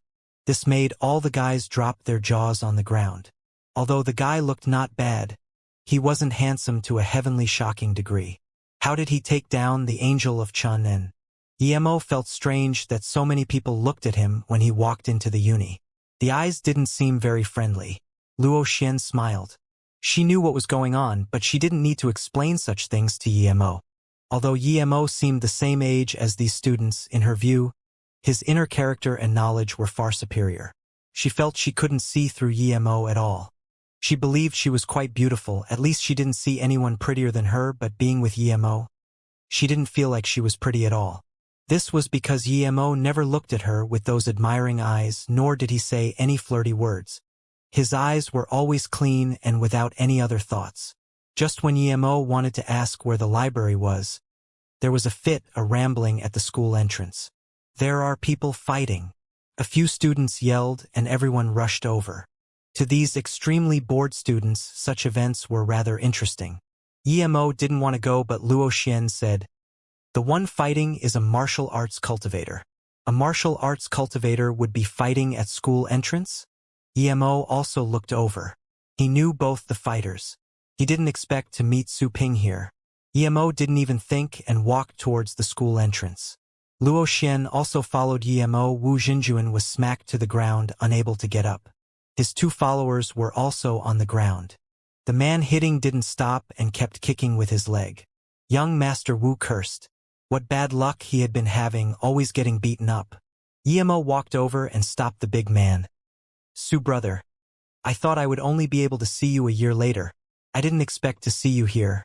Life is really full of wonders." Yi Mo really didn't expect to see Su Ping here. This made him very happy. If it wasn't Su Ping's star jade, his flying sword wouldn't reach its current quality. And Su Ping was a very good person. Due to his strength last time, Yi Mo didn't tell him the truth and felt guilty. Now that he met Su Ping, he immediately wanted to catch up with him. The man stopped kicking and saw it was Yi Mo. He immediately exclaimed in joy. "Mo brother, it really is you. I was searching for your news last time and I heard you were forced down the cliff by those sons of bitches. I really didn't expect to meet you here. This is great. Brother, it really is you. Save me. Your friend is so unreasonable. I was the one who invited you to go chat up girls last time, Wu Xinjuan." Young Master Wu saw it was Mo and immediately begged for help and excitement. Su Ping looked strangely at Mo and asked, "Mo brother, you know this guy?" In his mind, Mo would never know a young master like Su Ping. Mo nodded helplessly. "Yeah. Su brother, please let him go on account of me." Xu Ping didn't ask Mo why, and just yelled at Wu Xinjuan, "Piss off. Next time I see you acting cocky again, I'll beat you each time." Su Ping could also tell that Mo wasn't that close to this Wu Xinjuan. Su Ping didn't hit very hard. After all, Wu Xinjuan was an ordinary person. Hearing Su Ping's words, Wu Xinjuan immediately crawled up and rubbed his shoulders while walking in front of Mo. "Friend? Thanks. You are really amazing. You actually..." Speaking to this, Wu Xinjuan looked fearfully at Luo Xian next to Mo. In his view, Mo was really capable to get in with this girl. Mo thought this young Master Wu was really a meme. The first person he noticed was actually Luo Xian. However, he didn't have the intentions of talking too much with this young master. Just when he was about to invite Su Ping to sit for a while, a police car drove over and stopped by them. 3 people came down. Other than the 2 Mo saw last time, there was also a middle-aged policeman. "What's wrong?" That middle-aged policeman looked amicably at Wu Xinjuan and then looked seriously at Su Ping and Mo. That policewoman Zhang Feng looked more seriously at Mo. Mo gave her too much bad impression. But soon, she saw Luo Xian and was shocked. Although she didn't ask about the situation, she could tell from the scene that this young Master Wu must be harassing pretty girls again, and Mo helped this young Master Wu. Then, this bulky man acted heroically. They couldn't beat this bulky man, so they called the police. Seeing this middle-aged police ask Su Ping in a criticizing manner, Wu Xinjuan quickly walked up and said, "Captain Wang, let this go. It was a misunderstanding." Wu Xinjuan's words not only shocked that captain but also Mo. This Wu Xinjuan was willing to let Su Ping go. This was unexpected. In his eyes, these young masters were usually extremely cocky. They wouldn't let people go like that so easily even though Su Ping didn't beat him that hard. The captain looked curiously at Mo and them. But since the victim said never mind, he wouldn't do anything extra. Mo looked at Wu Xinjuan and smiled. "Not bad. You didn't betray me helping you twice." Although this Wu Xinjuan was a bit of a young master, he wasn't bad. At least he still had some loyalty. The reason he said never mind wasn't because he knew that Mo wasn't afraid of the police, but because Mo helped him twice and this Su Ping was Mo's friend. Mo then looked at Su Ping. "Su brother, let's find a place to talk." "Okay." Su Ping and Mo and Luo Xian left, but Wu Xinjuan still yelled at the back. "Brother, I'll invite you to food next time. I'm called Wu Xinjuan." This was the 3rd time he told Mo his name and Mo wanted to laugh. This guy was really intriguing. This kid isn't that annoying. I saw this guy in front of a restaurant pulling a girl he didn't know to drink. This triggered me and I beat him up. "Mo brother, how did you know him?" Su Ping asked. Mo shook his head. "I don't know him, but not long ago, he saved my life unintentionally." Su Ping dazed and wanted to ask who could hurt Mo in the city, but that Zhang Feng policewoman caught up. "What else do you want?" Mo frowned and asked. Zhang Feng didn't even look at Mo and just said to Luo Xian, "That person has done bad things. It's best you don't stay with him. He must have sweet-talked you a lot. Don't believe a word of him. Just think of everything he says as the opposite." Luo Xian frowned and wanted to say something, but this Zhang Feng came from good. "Well," so she eventually smiled. "Thank you for your care. I understand." Zhang Feng saw Luo Xian walk off with Mo eventually, and couldn't help but to shake her head. She murmured, "Why doesn't such a pretty girl know self-love? Why did she have to be with someone who calls hookers?" Su Ping didn't know the situation but didn't intervene until a long way away. "Mo brother? What's with that female police?" Emo felt his chin and said, "She caught me calling a hooker and blocked me in my house." Su Ping immediately continued, "Such a tiny thing? So what if you call a hooker? Both sides are willing. This woman is really nosy." Su Ping suddenly realized Luo Xian, who didn't seem happy, and immediately knew his words were problematic. He quickly added, "How could Mo brother go call hookers? Sister-in-law, don't worry too much." Emo quickly intercepted, "Su brother, we're just neighbors. There's nothing between us. Don't misunderstand." Luo Xian was expressionless and didn't say anything. The three found a tea house, and then Emo asked, "Su brother, how did you come to Chunin?" Su Ping sighed. "I was planning to go back and cultivate, but I was afraid the Broken Fist Hall mad dogs would find where I live. So, I've been living in the city, and because I heard about your things, I plan to get revenge for you. But my power is too low. Recently, I heard there was a blood coral in Liangpu, so I rushed here. I was thinking that if I got the blood coral, perhaps I would be able to reach Earth stage. That way, my chances of success would be greater." "Then how did you come to Chunin?" Emo asked strangely. Su Ping continued, "When I came to Liangpu, I immediately knew that the blood coral wasn't something I could touch. There were too many martial artists going Liangpu, and I had to accidentally stumble upon something. In the end, I was hunted, so I came to hide at Chun, and luckily, those people didn't follow. I was prepared to stay one more day at Chun and then go to the 100,000 Great Mountains, but I met you here. I'm so happy. You didn't die." Emo laughed. "Su brother, the person that got the blood coral is me. These people are going to Liangpu to rob my blood coral. Sorry, Su brother. I had too many enemies before and I didn't say my real name. I'm actually not called Mo-ing. I'm Emo." Su Ping gazed at Emo for a long time before exclaiming in shock, "Emo brother, you really are good. I didn't think that the blood coral was actually on you. This is such a surprise. Great. Great. This is too great." Su Ping actually started laughing. His eyes were actually happy. Although he hadn't seen the blood coral, he had heard too many stories of it. To him, such a good thing was better in Yemo's hands than other people's hands. Yemo took out a porcelain vase and tipped out 2 qi increasing pills to Su Ping and said, "Su Ping, these are the pills made from the blood coral. I'll give you 2. You're yellow level tertiary stage now. When you go back, find a quiet place and eat a pill. Half a year later, eat another. These 2 can guarantee you to reach Earth level." Su Ping held the vase and was dumbfounded. After a long time, he reacted and quickly pushed the bottle back to Yemo. "No brother. This is too precious. I can't take it." Although he pushed it back to Yemo, Su Ping's heart was roaring with waves of shock. Could let yellow level reach Earth level. This was absurd. If people outside knew, they would slaughter anyone who stood in the way to it. But Su Ping had this principle.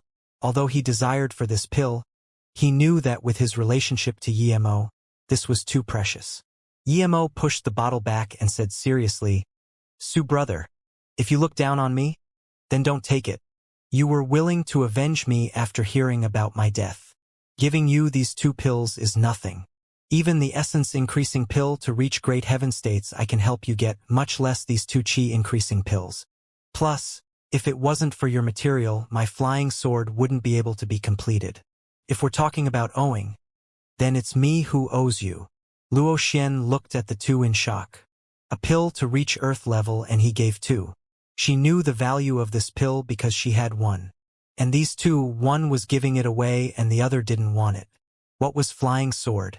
Emo also said that he could make the pill to reach great heaven state. If this got out, the small world would be flipping over. "Okay, ye brother, if I'm still going to push it away, it would be acting up.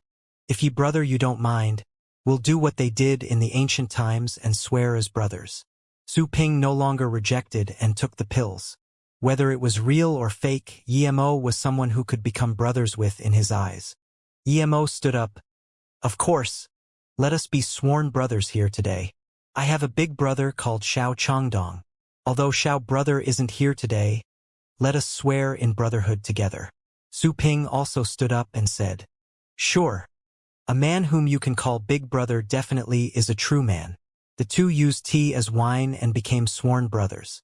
Luo Xian looked at the side in admiration, but she wasn't a man. If she was a man, perhaps she would also rise up the intent to swear in brotherhood with someone like Emo. Third brother. Second brother. They finished the oath and stood up. They looked at each other and laughed out loud. If there's peach tree garden here, then you guys can relive the history of swearing brotherhood in the peach gardens. Luo Xian smiled.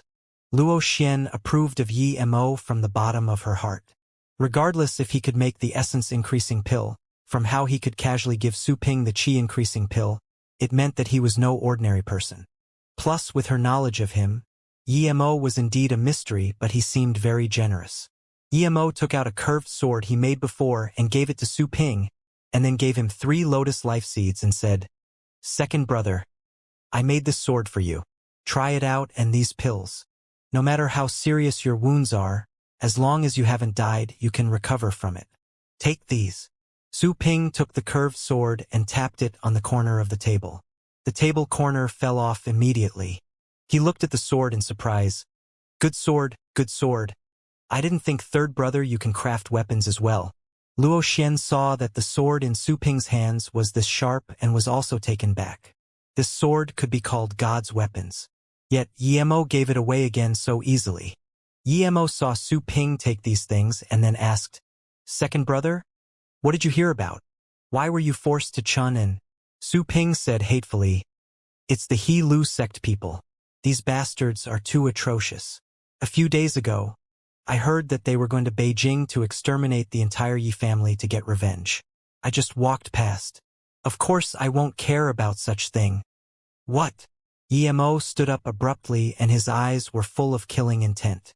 Although there wasn't much connection between the Yi family and him, his sister Yi Ling and brother Yi Zifeng were still there.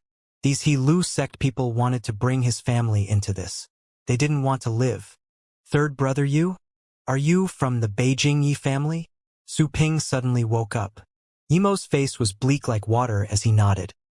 "Although I'm not the Yi family member now, I still have a brother and sister there. If something happens to them, I will pull the He Lu sect from its roots. Third brother, let's stop talking. We should hurry to Beijing. Even if it costs my life, I won't let the He Lu sect bastards succeed." Su Ping's face changed drastically and was full of regret. He actually didn't find out that the Beijing Yi family was his third brother's family. Yemo shook his head. "Second brother, if they have already done so, it's no use going now. If they haven't, then I am enough to deal with them. They had a few Earth levels masters killed by me, so this time, it should be all Earth levels going. Second brother, you won't be able to help me now if you go." Su Ping nodded. He wasn't unhappy at all at Yemo's words. He had seen Yemo's power. Yemo was really strong and killed 2 black-level peak stage masters easily. Now, Yemo said that he killed a few Earth-level masters. This meant that his power surged up drastically. Was he really a great heaven-level master? "Second brother, do you have any place to go? If you don't, you can go to Flowing Snake first. I've made a company at Flowing Snake called Luo Yu. You should be able to cultivate in peace there," Yemo said. Su Ping immediately said, "Okay. I will wait for you at Flowing Snake." Yemo nodded. "I made the company to collect all the spirit things in the world and make pills with them. Second brother, don't worry. I will make you reach great heaven for sure." Then, Yemo turned and said to Luo Xian, "Sorry, Luo Xian. I'm going back to Beijing immediately. If possible, I will come back to help you find the book tonight. If not, then you can only go look for it by yourself. I'll give you your book back first." Yemo took out that Ni Luo Sutra and gave it to Luan Xian. Luo Xian took the book. She didn't know where Yemo put the book but still nodded and said, I know. It's fine even if you don't help me. I know what book I'm looking for now. Perhaps I would be able to find it in half a day. If I find it, I will save that thing for you. If I'm not at home today, then go to Ing Hua Temple 30 miles east of here. I will wait for you there." Yemo and Su Ping didn't hide anything from her during their conversation. And perhaps influenced by them, she didn't think much and told them where she would be. After the 3 split, Su Ping went towards Flowing Snake, and Luo Xian went towards the library. Emo found an empty place and stood on his flying sword and sped like lightning towards Beijing. Beijing Yi family. Although due to Yi Mo's rampage, it no longer had that temperament before. People didn't even see the young masters of the Yi family being cocky on the streets, but the people who knew the inside information wouldn't think so. Only people who had power in Beijing would know that despite the Yi family losing their previous temperament, it actually became a lot stronger than before instead. No family would have the courage to give the family leader position to a youth in his 20s, but the Yi family did. The current leader of the Yi family, Yi Zifeng, was only 23, and this was the only case. People who knew didn't laugh at Yi family at all because Yi Beirong's move was magnificent. Ever since Yi Zifeng took over the family leader, the Li family and Xiao family rushed to show their good intentions. And this new election, the support for the Yi family increased drastically. This wasn't it. Even Han Zixin went to the Yi family to visit Yi Beirong many times. This was all because people knew that Yi Zifeng had a brother called Yi Mo and he was incredibly strong. But today, the Yi family mansion seemed serious and silent. Not only was it surrounded by anti-violence police, but there was the smell of blood coming from inside. At this moment, the Yi family mansion had been locked down and people weren't allowed near. At this moment in the Yi family mansion, there were 10 coffins all containing direct lineage of the Yi family. But Yi Beirong sat in the meeting hall with a bleak face, not saying anything. The words of those people who came still rung by his ears. Yi Beirong, the first day is 10 people, the second day will be 50. If we don't see Yi Mo by the third day, the Yi family will disappear from Beijing. This was the second day. Although there were a lot of anti-riot policemen here, no one dared to open fire. No one knew when they would appear and where. It could be said that they were ordered to protect the Yi family but did not receive orders to kill the perpetrators. Yi Beirong knew what was going on, of course. This was because the country's negotiation with the hidden sects was that both sides must not start a conflict. If the government started trouble with the hidden sects or even killed the people in the hidden sects could kill the offender and the government must not intervene. If someone or a sect damaged the government's interests, the government could destroy this person or sect at all cost and the rest of the sects must not intervene. But the reasons the government could tolerate the existence of the hidden sects might be due to that there were indeed powerful people in the hidden sects and could destroy a place easily, but a more important reason was that the hidden sects were an important part of the country. Even in the hidden international battles, the main source of power of the country was from the hidden sections. Now, Yi Mo started feud with the He Lu sect of the hidden sects and killed 7 of them. Thus, the He Lu sect came for revenge. If Han Zixin didn't intervene, perhaps the first day, the He Lu sect would have annihilated the entire Yi family. Even though Han Zixin intervened, he only delayed it for 2 days and at the cost of many lives of the Yi family. The normal citizens wouldn't know at all that there were hidden sects in this world, much less the crisis the Yi family was facing now. The He Lu sect people are too cocky this time. Do they really think we're afraid of them? Zhang Ju was very angry. He was the first to go over when the incident at the Yi family occurred. But yesterday he was injured. If it wasn't for his identity, perhaps he would have been killed like the others. Han Zixin shook his head. Of course we're not afraid, but we can't annihilate them all. If they really want to annihilate the Yi family, no matter how many anti-riot policemen we send, it would be useless. You can kill 1 or 2, but can you kill everyone in the hidden sects? The country can't just kill off the hidden sections. Elder Tan should be great heaven now, right? Wouldn't it be very easy for him to deal with a He Lu sect that doesn't have great heaven state? Zhang Ju hesitated for a moment and said, he was quite close to Yi Mo, and now that the He Lu sect people were going to kill all of the Yi family, of course he wasn't going to watch. But he was no match and couldn't see the He Lu sect people going into the Yi family mansion. He had nowhere to use his power, and he knew that the Elder Han's words were right.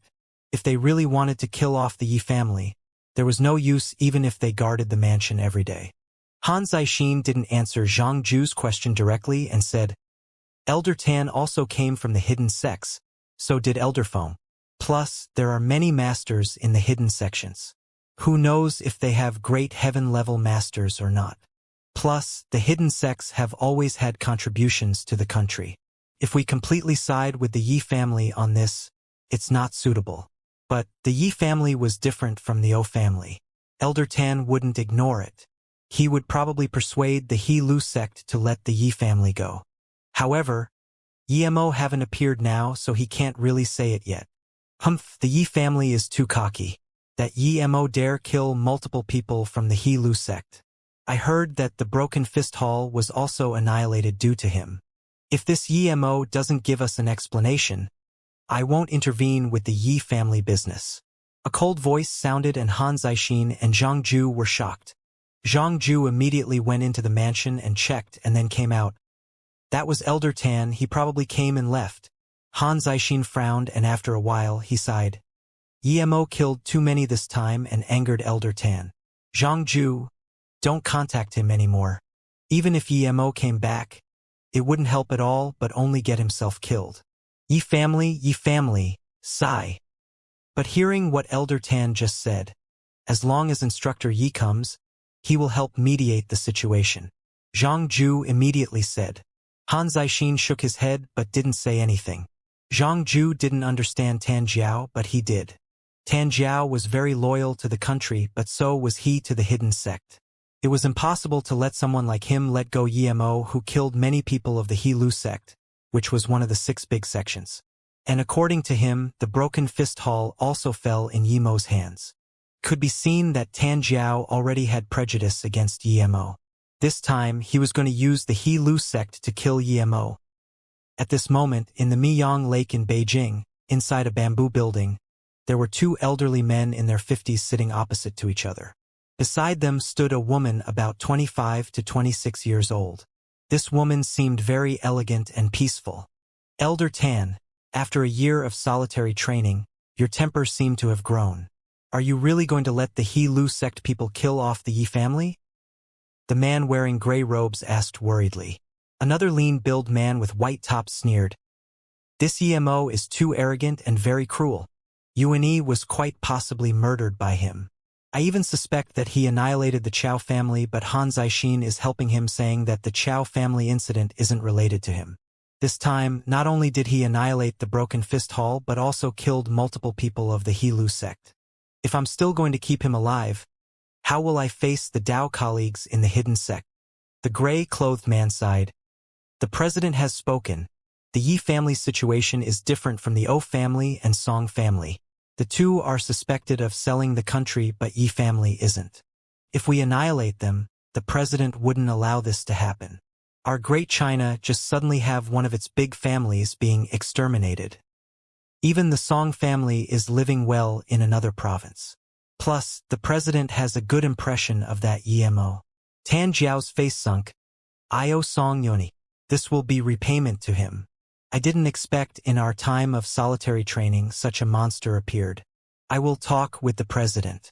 The Yi family doesn't need to be killed all, but murder must be paid with life. We'll let the He Lu sect kill some to ease their anger, but Yi Ling and Yi Zifeng must die. Why can He Yimo kill people but others can't kill him? The gray-robed man sunk in silence for a moment before saying, I know that you're being like this because Song Yuan and Gong Zizai died in Yimo's hands. But the country has laws. If we do things according to the hidden sect's fashion for everything, the government won't allow it. The hidden sects are strong, but if they fight with the army of the country, the ambitious forces around will use this opportunity to attack our country. Then what would be the point of us martial arts cultivators?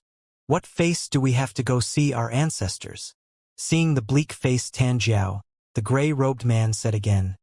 Plus, this time we went into solitary training together and you reached to greater heaven first.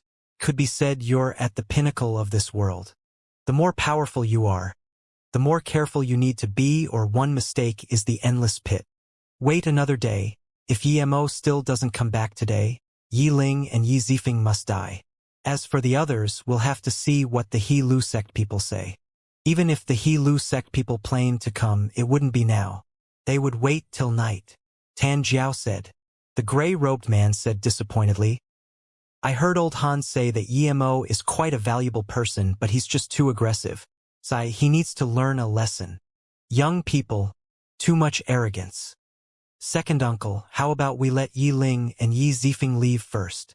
The Yi family meeting room was suffocating and Yi Long started. Yi Beirong shook his head. No use. Yi Zifeng already had his leg broken by them, and I'm sure that if one person leaves alone, he would be killed by them immediately.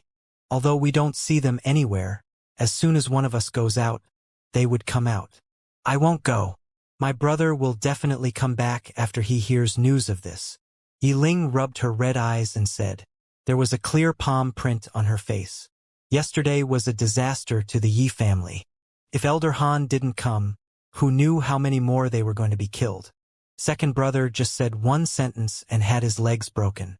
The reason they didn't kill him was to wait for Yimo to come back. The same was for her as well. They said they would kill her and her second brother in front of their big brother to let big brother know the consequence of messing with the hidden sections. As soon as she said this, some people already started looking at her with animosity. This thing was completely due to Yimo. If it wasn't for Yimo, the Yi family wouldn't suffer such a huge disaster. Yet, the one causing the trouble didn't even come back. If they didn't fear Yimo's revenge, they would have started swearing already. Yi Barong looked around and knew how these people thought. He just said plainly, "This is a life and death situation for our family, not a time to complain. If it wasn't for Yimo, perhaps our Yi family would have been long devoured by the Song family." "Grandpa, why is no one here?" a young member of the family said. Yilong scanned him and said, "The flying snow and anti-riot police are out there to protect us, but is there any use? When they left, did anyone catch a culprit? And I'm sure when they come today, no one would notice as well. You're right. We have come, but no one noticed us indeed. If our He-Lu sect wants to annihilate your family, there's no use even if the Heavenly Emperor comes." A bleak voice continued Yilong's words. Before the sound finished, 4 men suddenly appeared in the meeting room. No one even saw how they walked in. "Oh, your He-Lu sect people are this cocky? But you really took the words right out of my mouth. Even if the Heavenly Emperor comes, I, Emo, will still annihilate the He-Lu sect." An even colder voice sounded. "Brother." Yiling was the first to react and rushed over into Yemo's arms. "Who hit you?"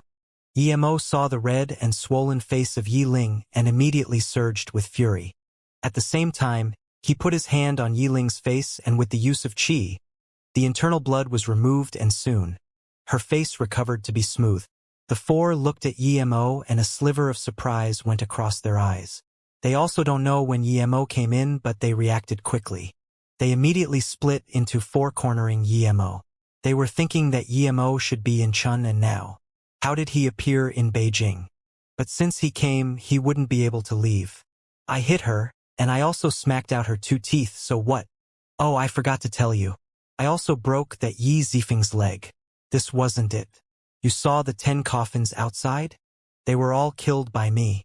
Originally, I wanted to go to Chun and to kill you, but you came here yourself." "Haha. Perfect." The short man amongst the 4 jeered. Yemo's eyes were ice cold. Although he knew that Yiling wasn't his biological sister, but she was still his sister in his heart, and was no different to Tang Beiwei. Now, someone dared to insult Yiling like this. He could no longer control the fury in his heart. "It is perfect." As soon as Yemo spoke, he came in front of the short man and grabbed his chest. He raised his hand and there were countless slaps.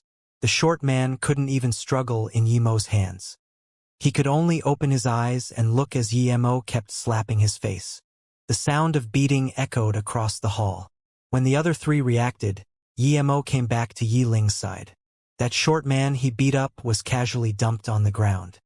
He was shriveled like a shrimp, and the other 3 could tell that all the meridians in his body were destroyed. The short man no longer had any flesh on his face, much less teeth. There were only bones at his face. Yet, there were no signs of blood on Yemo's hand. It was clean as though he had done nothing. "You're asking to die."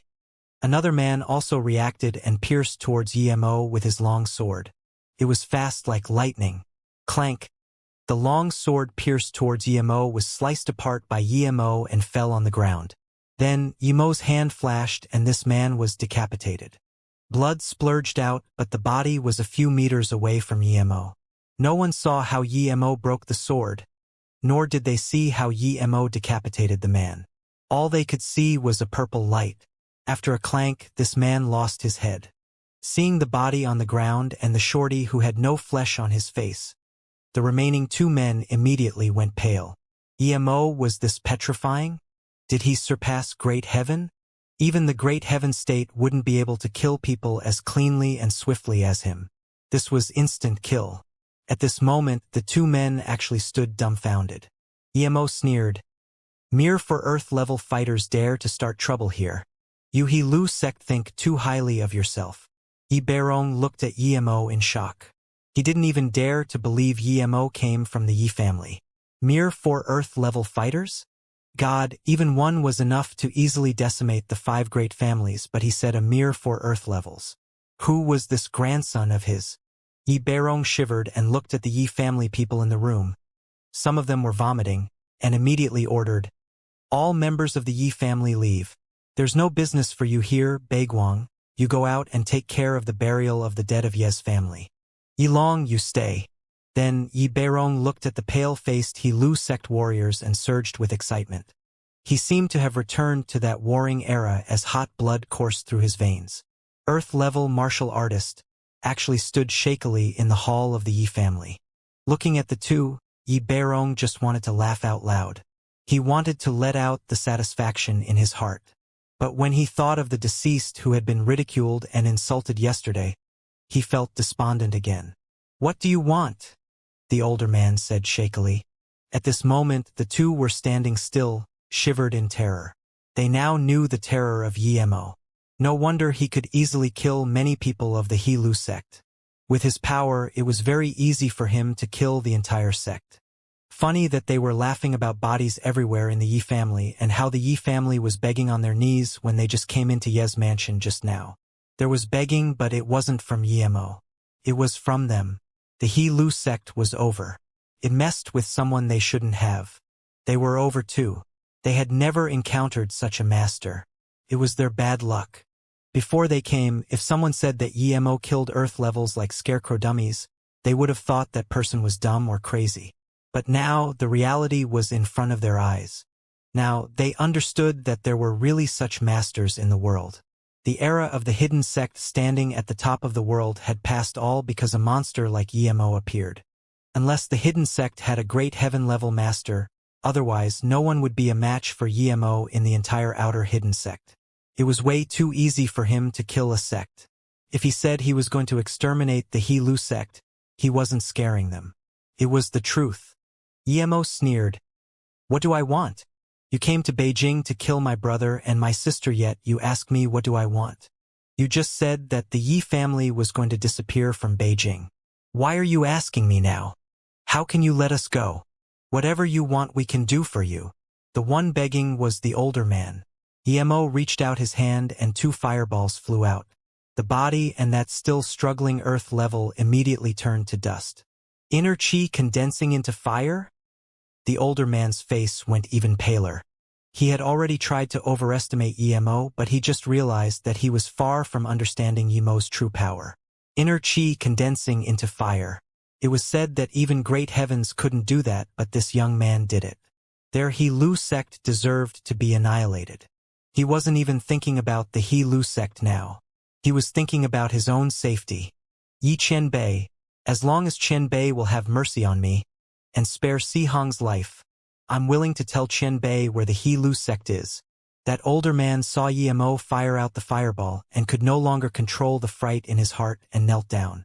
When death comes, he found that he wasn't willing to die at all. He still had wishes unfulfilled. How could he die like this? The hidden sect ancient martial arts cultivators were prideful, but no matter how prideful they were, they still feared in the wake of death. Because other than old age, there was no one who could take their lives. But now, Mo just reached his hand and he could kill them. If he had another chance, he would rather hide in a place for the rest of his life than see Mo. Now, he understood that it was very easy for hidden sect earth-level masters to die. Let you go? You killed so many people and you want me to let you go? Mo sneered. I didn't kill the Yi family people, Qianbei. It really wasn't me. Hong Si suddenly thought that he hadn't killed a single Yes person. Perhaps he could really survive and his desire to live strengthened. I killed the people. Give me your life. The man who didn't talk at all suddenly jumped up. His sword turned into a beam and rushed for Yimo's head. If Yimo was still stage 3 chi gathering, he could only barely dodge this and use his flying sword to kill the opponent. But Yimo knew that this sword was far from the full combo. Even if he dodged it, there would be more moves after it. Perhaps before he used his flying sword he would be at a disadvantage. But now Yimo wouldn't give him a chance. His flying sword was far superior than the speed the man could attack. Before his beam reached Yimo's flying sword had cut his wrist. At the same time, he kicked on this man's dantian. This whole process only took one breath. One breath and it was already over. This man was kicked flying out and fell onto the ground spitting blood. His soulless eyes glanced at Yimo and suddenly yelled, "Gong Chonyan, you animal!" Before he finished, he died. Hong Si, who still knelt on the ground, looked sadly at the man who had his dantian shattered by Yimo's kick. He felt more fear. This was the second time. The second time yet he still couldn't see what Yimo used to cut his companion's wrist. He only saw a pale purple ray fade away. But what gave him a deeper impression was that kick. That kick shattered his companion's dantian.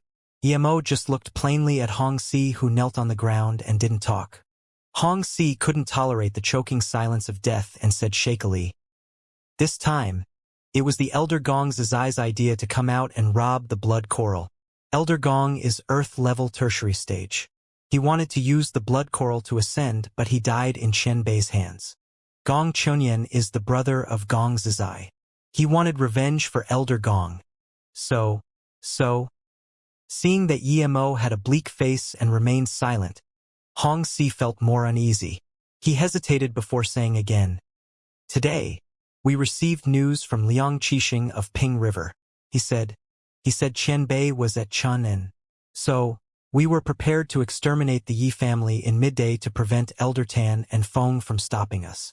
After that, we were planning to go with the people Liang Qixing invited to ambush Qianbei at Chun'an. We didn't expect." "Liang Qixing? Is he related to Hua Kuming?" Yimo remembered that middle-aged man he saw at the Hua family. Hong Si quickly nodded and said, "Yes, he's Hua Kuming's martial brother. They are from the Ping River sect. The Ping River sect is fading and only Hua Kuming and Liang Qixing remain. Who are Elder Tan and Feng?" Yimo thought that since the He Lu sect was going to kill the Yi family people, who else would be able to stop them? Since they were going to stop them, why didn't they do so when they killed 10 people of the Yi family yesterday? Tan and Feng means Tan Jiao and Luan Qingfeng. They came from the hidden sect, but now, they don't belong to the hidden sect. They are in the Heaven Squad. Hong Si said, and then looked at Yimo and could tell he didn't know what Heaven Squad was. He quickly explained again. Heaven Squad means martial artists who have surpassed Earth-level peak stage, but can't reach Great Heaven state. They chose to go into the mortal world to seek opportunity to break through Great Heaven. But all the Heaven Squad martial artists must make contributions to the country. They mediate between the hidden sects and the government. They also deal with things normal people can't deal with in the government. But since such things never occurred before, so they usually just need to worry about cultivation. This is because the people in the Heaven Squad need large amount of cultivation resources, and these resources are provided by the government. Yimo understood immediately. They are people who sit on the country's resources but don't do anything and beautify themselves in the name of Heaven Squad. They are really shameless. Thinking that he was running around everywhere in search of spirit things and was almost hunted down for a blood coral at Liangpu. Compared to him, these Heaven Squad people were taking it too easy. Hong Si saw Yimo's face wasn't happy and quickly said, "He Heaven Squad does do missions as well. They need to go out and search for talented younger generations to prepare human resources for the country. They also need to stay there to prevent the hidden sect from damaging the government." "Are there a lot of these people?" "Surpassed Earth-level peak stage, this means they are halfway Great Heaven state." Hong Si shook his head. "Not many. You can count half Great Heaven state people with one hand." He said the strongest is Wu Dao Qianbei, and Tan and Feng are catching up to Wu Dao Qianbei. So, they are the pinnacle masters of this world. Yimo said coldly, "Since there are Tan and Feng here, you still dare to come annihilate the Yi family at Beijing." Hong Si quickly said, "It's said that the He Lu sect power exceeds Tan and Feng. And it's said that the elder of He Lu sect Gong Zizai is Tan Jiao's friend. So. Emo immediately knew what was going on, but his previous guess was right. Han Zixin hid things from him indeed. The country's power was far from what the flying squads showed. There was a heaven squad behind them, but they just didn't do much. He also understood why Han Zixin didn't stop the He Lu sect from ravaging the Yi family. It was because he couldn't mobilize the heaven squad. And Tan Jiao and Gong Zizai were friends. He killed Gong Zizai, of course Tan Jiao wasn't happy. Where is He Lu sect? Emo knew the full story and immediately had killing intent for Tan Jiao. Hong Si felt Emo's killing intent and shook immediately. He quickly replied, "It's located in Qiyang Mountain, Shadow Cliff Valley. Give me the key." Emo already knew that if you wanted to enter the hidden sect, you needed something like a key. "It's on Elder Chu. Elder Chu already went to Chun En to ambush you." Hong Si didn't dare to hide anything at all. Emo looked coldly at Hong Si and said indifferently, "Are you going to do it yourself or make me do it?" Hong Si didn't expect that Emo was still going to kill him after saying so much. He felt all was lost. He really regretted coming to this, but he thought again, even if he didn't come here, Emo would still find He Lu sect eventually, so it would be the same. He Lu sect was over, but he really didn't want to die like this. He got an ancient martial arts cultivation method before and after he reached yellow level. He dumped his wife and son searching desperately for Dao. He finally found the He Lu sect and was able to enter it due to his good potential. After decades of arduous cultivation, he reached Earth level, but he was still going to die here today even though he knelt down and begged for mercy. Even though he told the Chen Bei everything. Wan Bei offended Chen Bei. "It's understandable that Chen Bei is going to kill me. Chen Bei, please allow me to go back and see the wife and son I haven't seen in a few decades. This is my last hope. As long as I've finished this, I will come back to accept death. Before this, Wan Bei is willing to destroy my dantian." Then, Hong Si palmed his dantian and spat out blood. With Emo's eyes, he could tell that Hong Si's dantian was really destroyed. "Brother, this person is quite pitiful. Let him go." And yesterday he didn't kill anyone. Although Emo's killing intent for Hong Si didn't change. Yiling softened her heart and wanted Emo to let him go. For an ancient martial artist whose dantian was destroyed, it didn't even matter if he was dead or not. But because he had such power before, ordinary people still were no match for him. In that case, go. It really didn't matter if he killed Hong Si, who had lost all his power. Hong Si's eyes shot out with surprise and joy. He quickly stood up and thanked, "I'm very grateful to Chen Bei for having mercy on me. Wan Bei will go back to see my wife and son. Then I will come back to accept death." Emo waved his hand. "Since I let you go, there's no need to come back to accept death." Yi Beirong saw the opportunity and immediately said to Yilong, "Yilong, send Hong Si out." Yiling quickly agreed and took Hong Si and left the meeting room. After he walked past Emo, the way he looked at Emo was fearful. Emo. Yi Beirong felt his tone was dry. He didn't know how to face this theoretical grandson of his. Emo said plainly, "I am me. Although my name is also Yi, it has nothing to do with the Beijing Yi family. You don't need to mind me." Yi Beirong opened his mouth and wanted to say something, but he couldn't say a single word for a long time. He knew that the Yi family wronged Emo, not the other way around. If Emo didn't rely on himself, he would have died at Ninghai already. So, he had no right to say anything to Emo. Plus, putting Yi Zifeng as the leader of the family was an obvious attempt to use Emo. It was already great of him not to be angry over this. Although Yi Zifeng was not bad, he was obviously not eligible to be leader in his 20s, but why was he still family leader? It was all because of Emo brother Grandpa He. Yiling wanted to say something but was stopped by Emo. "Take me to see Yi Zifeng. After this, I'm going to leave here for some business." Yiling was part of the Yi family, and he didn't want to say anything nor change anything, but Emo had his own principles. Just because he cared about Yi Zifeng and Yiling, it didn't mean he needed to care about the Yi family. Just when Yiling wanted to go, Emo suddenly pulled her and said, "Wait, Then, he burnt the remaining body to ashes. Emo just finished cleanup and Han Zixin and Zhangju rushed in worriedly. Emo, you actually came back? How can you come back at this time? Quickly leave. Take your brother and sister. Go now. Leave Beijing as far as possible. Seeing Emo, Han Zixin dazed for a moment and quickly urged him to leave. Emo felt touched. Although Elder Han was a bit calculative, he was quite loyal in times of need. He was also calculative for the country. Zhangju also saw Emo and was very excited. He also came up and said, "At night, the He Lu sect people are going to come. You really need to leave. They are all Earth-level masters. A casual palm smashed me far away and... You are injured." Emo grabbed Zhangju's hand and knew that he was internally injured. Han Zixin sighed. Yes, Zhangju came to help yesterday, but the He Lu sect people were too strong. Zhangju wasn't a match at all. If it wasn't for his status, perhaps he would have died. Elder Tan already said, Zifeng and Yiling need to be given to the He Lu sect to appease their anger. So, you should leave quickly. Emo was immediately triggered. He did the things, why must Zifeng and Yiling be sent to the He Lu sect? This Tan bastard doesn't want to live. Humph. A deep sneer sounded. Other than Emo, everyone felt their mind rupture. Emo casually patted his sister and Yiling recovered. A white-robed man whose age could not be told suddenly appeared in the Yi family meeting room. Since you came back, there's no need for you to go. I'll take you three to the He Lu sect. Old Han, this time I decide. Hearing the white-robed man's words, Han Zixin's heart sunk. He knew he came late, Emo could no longer leave now.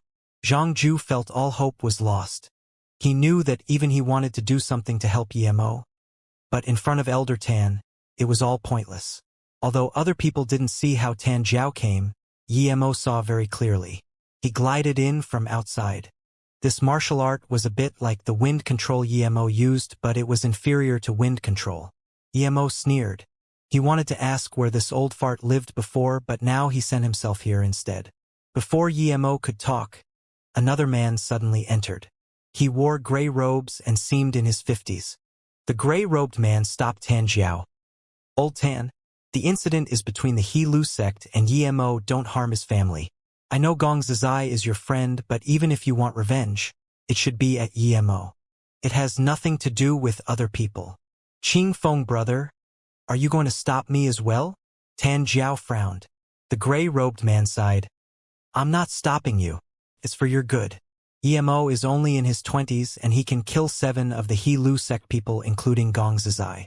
People say don't insult a young person's poverty. How do you know if he can't reach great heaven later? He's also the head instructor of the Flying Snow. Strictly saying, we're on the same line. Why are you doing things so cruelly? The Yi family is in trouble now. It's very easy for us to help the Yi family. I think if Emo knew, he would also appreciate it. Even if we don't help, we can't go help others kill his brother and sister. Tan Jiao sneered. Too bad. He doesn't have any chance now because I'm going to kill him immediately. The gray-robed man just realized that Tan Jiao looked at Emo full of killing intent. He immediately understood the person in front of him was Emo and Emo had come back. You are Emo? The gray-robed man asked Emo with some surprise. Emo was quite famous and it was his first time seeing this young man. Emo smiled. Indeed, I'm Emo. The gray-robed man had some pity in his eyes.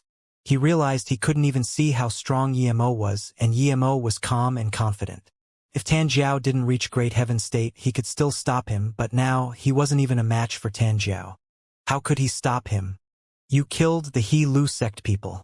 I can't help you, but I'll try to persuade old Tan to let go of your brother and sister. Sigh. Luo Qingfeng thought, why did you come back?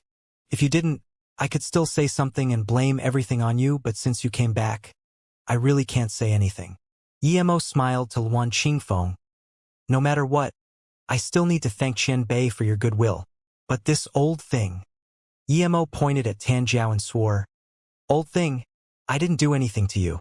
What right do you have to touch my brother and my sister? Is it just because you are stronger than other people? Shameless thing. It's over. Han Zixin sighed. Young people really didn't know when to back down. Since Elder Feng came to speak for you, if you spoke some soft words, perhaps Elder Tan would really let you go. But Old Thing and Shameless, when this came out, Han Zixin immediately knew it was over. Luan Qingfeng opened his mouth and wanted to say something but couldn't. He finally witnessed the arrogance of Yemo that Tan Jiao was talking about. He actually pointed at a great heaven master and called him Old Thing. Even if you want to die, you don't have to do it this way. Even if the president came, Tan Jiao would still kill Yemo. Little bastard, you're asking to die. Tan Jiao's face was green. He didn't even think and slapped towards Yemo. He was clearly a few meters away from Yemo, but when he raised his hand, that hand already reached in front of Yemo. Even if Luan Qingfeng wanted to stop him, he couldn't. And Yemo cursed Tan Jiao, so he couldn't. Young people had too much temper. It was reasonable to teach him a lesson. Thud. Yemo didn't even move and raised his hand at almost the same time as Tan Jiao. He even took a step forward. Fist and palm clashed, and there was the sound akin to a tire explosion. Stud, stud, stud. Tan Jiao retreated many meters out and finally stopped at the door. He then looked at his burning palm that felt like it was going to break and gazed at Yemo in astonishment. With his great heaven-level power, that palm was blocked by Yemo, and he even was on the lower hand. Was Yemo also great heaven? If Yemo was great heaven and he offended such a young great heaven, Tan Jiao's heart shook. He even felt an absurd terror. But he soon calmed down. He wasn't fully prepared in that attack and didn't even go all out. It was acceptable to be a little on the down hand. But this was still very shocking.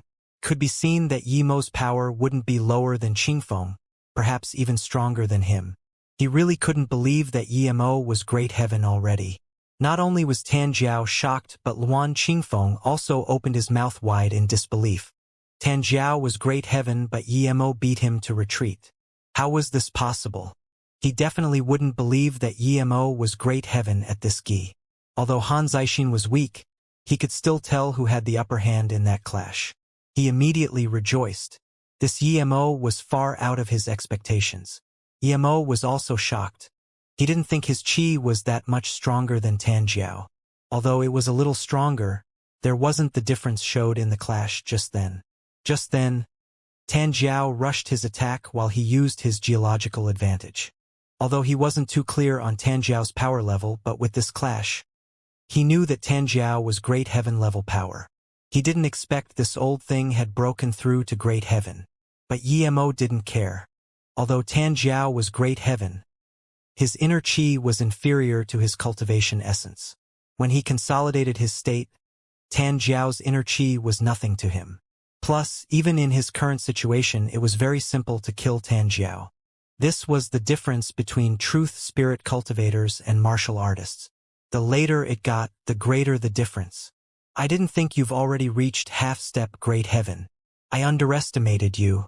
But even so, you can't do anything in front of me. Tan Jiao said and wiped his waist. A meter-long whip appeared in his hands. Yemo had seen many whip masters, but it was the first time seeing such a short whip. Yemo sneered and looked at Tan Jiao. In my eyes, killing you is as easy as killing a chicken. Why do you look so highly of yourself? Yemo also shook his head. On Earth, people think they are good just because they reached great heaven state. If this was in the cultivation world, a great heaven master, a simple magic would kill tons of them. Looking at the sky in the well, this was the perfect definition of the Earth great heaven masters. Yemo, you are actually a half-step great heaven master? Han Zixin asked shakily. In his heart, Yemo was so much important that Tan Jiao. If Yemo could cultivate to an extent that he could match against the entire hidden sect, then he wouldn't need to be so respectful to the hidden sect people. He didn't believe Yemo was a part of the hidden sect nor the disciple of a hidden sect master. Although Tan Jiao and Luan Qingfeng were still relatively polite to him, he knew that in their heart, the hidden sect was equally important. If the government was going to annihilate the hidden sects, perhaps they would betray. Luan Qingfeng was better. He would look at the bigger picture and even value the country's benefits more than the hidden sections. But Tan Jiao was different. In his eyes, they were equally important. Sometimes when he dealt with things, He used a society method rather than a legal method. Luan Qingfeng also looked at Yimo with excitement. If Yimo was really halfway great heaven, then he would be really happy. He was different to Tan Jiao. In his heart, the country was so much more important than the hidden sections. Humph, so what even if you're great heaven? As long I hold you here, the He Lu sect people can still annihilate your family. Tan Jiao sneered. Obviously, he was very unhappy that he was knocked back by that clash. Luan Qingfeng suddenly intervened. Old Tan, Yimo is at the same height with us now. We can't let the He Lu sect people touch his family. Tan Jiao felt very uncomfortable, but he was interrupted by Yimo. He Lu sect? I just killed for Earth levels. After the Beijing incident is over, the He Lu sect will disappear from the history. There will no longer be the He Lu sect, these 3 words. You killed He Lu sect people again? Tan Jiao's eyes went fierce and took a few steps forward and was about to fight again. Old Tan, hold up. Even if you fight, you can't fight here. It would cause too much notice and it revokes the meaning of our hidden sect. Luan Qingfeng quickly stopped the angry Tan Jiao. His heart erupted in waves. If what Yimo said was real, he just easily killed for Earth-level fighters. This meant that he was no match for Yimo. If Yimo was only halfway great heaven, it would be very hard for him to do this. The only possibility was that Yimo was also great heaven. 2 great heaven grandmasters fighting in the busy city. How terrifying would that be? Okay, you have balls. Come to Tuo Mountain. I will wait for you there. Tan Jiao said and left. He quickly disappeared from the Yi family mansion. He knew that it would cause too much attention if they fought in the Yi family place. Yimo sneered. He knew Tuo Mountain. It was 30 kilometers from Beijing and was a rocky place. There were graves everywhere and rarely anyone went. He took out a lotus life pill and gave it to Yiling. Yiling, give this to Zifeng to eat. I will be back soon. Then, Yimo just walked a few steps and he was already out of the Yi family mansion. Then, Yiling reacted and quickly called out, Brother, be careful. Luan Qingfeng saw Tan Jiao and Yimo leave. He didn't even think and followed out. Yimo was so young and had such power. He couldn't let anything happen to Yimo. Han Zixin's eyes flashed across surprise and joy and immediately said, Zhangju, drive the car. We'll also go over. When Yi Beirong caught up to reality, there was only him and Yiling left in the Yi family meeting room.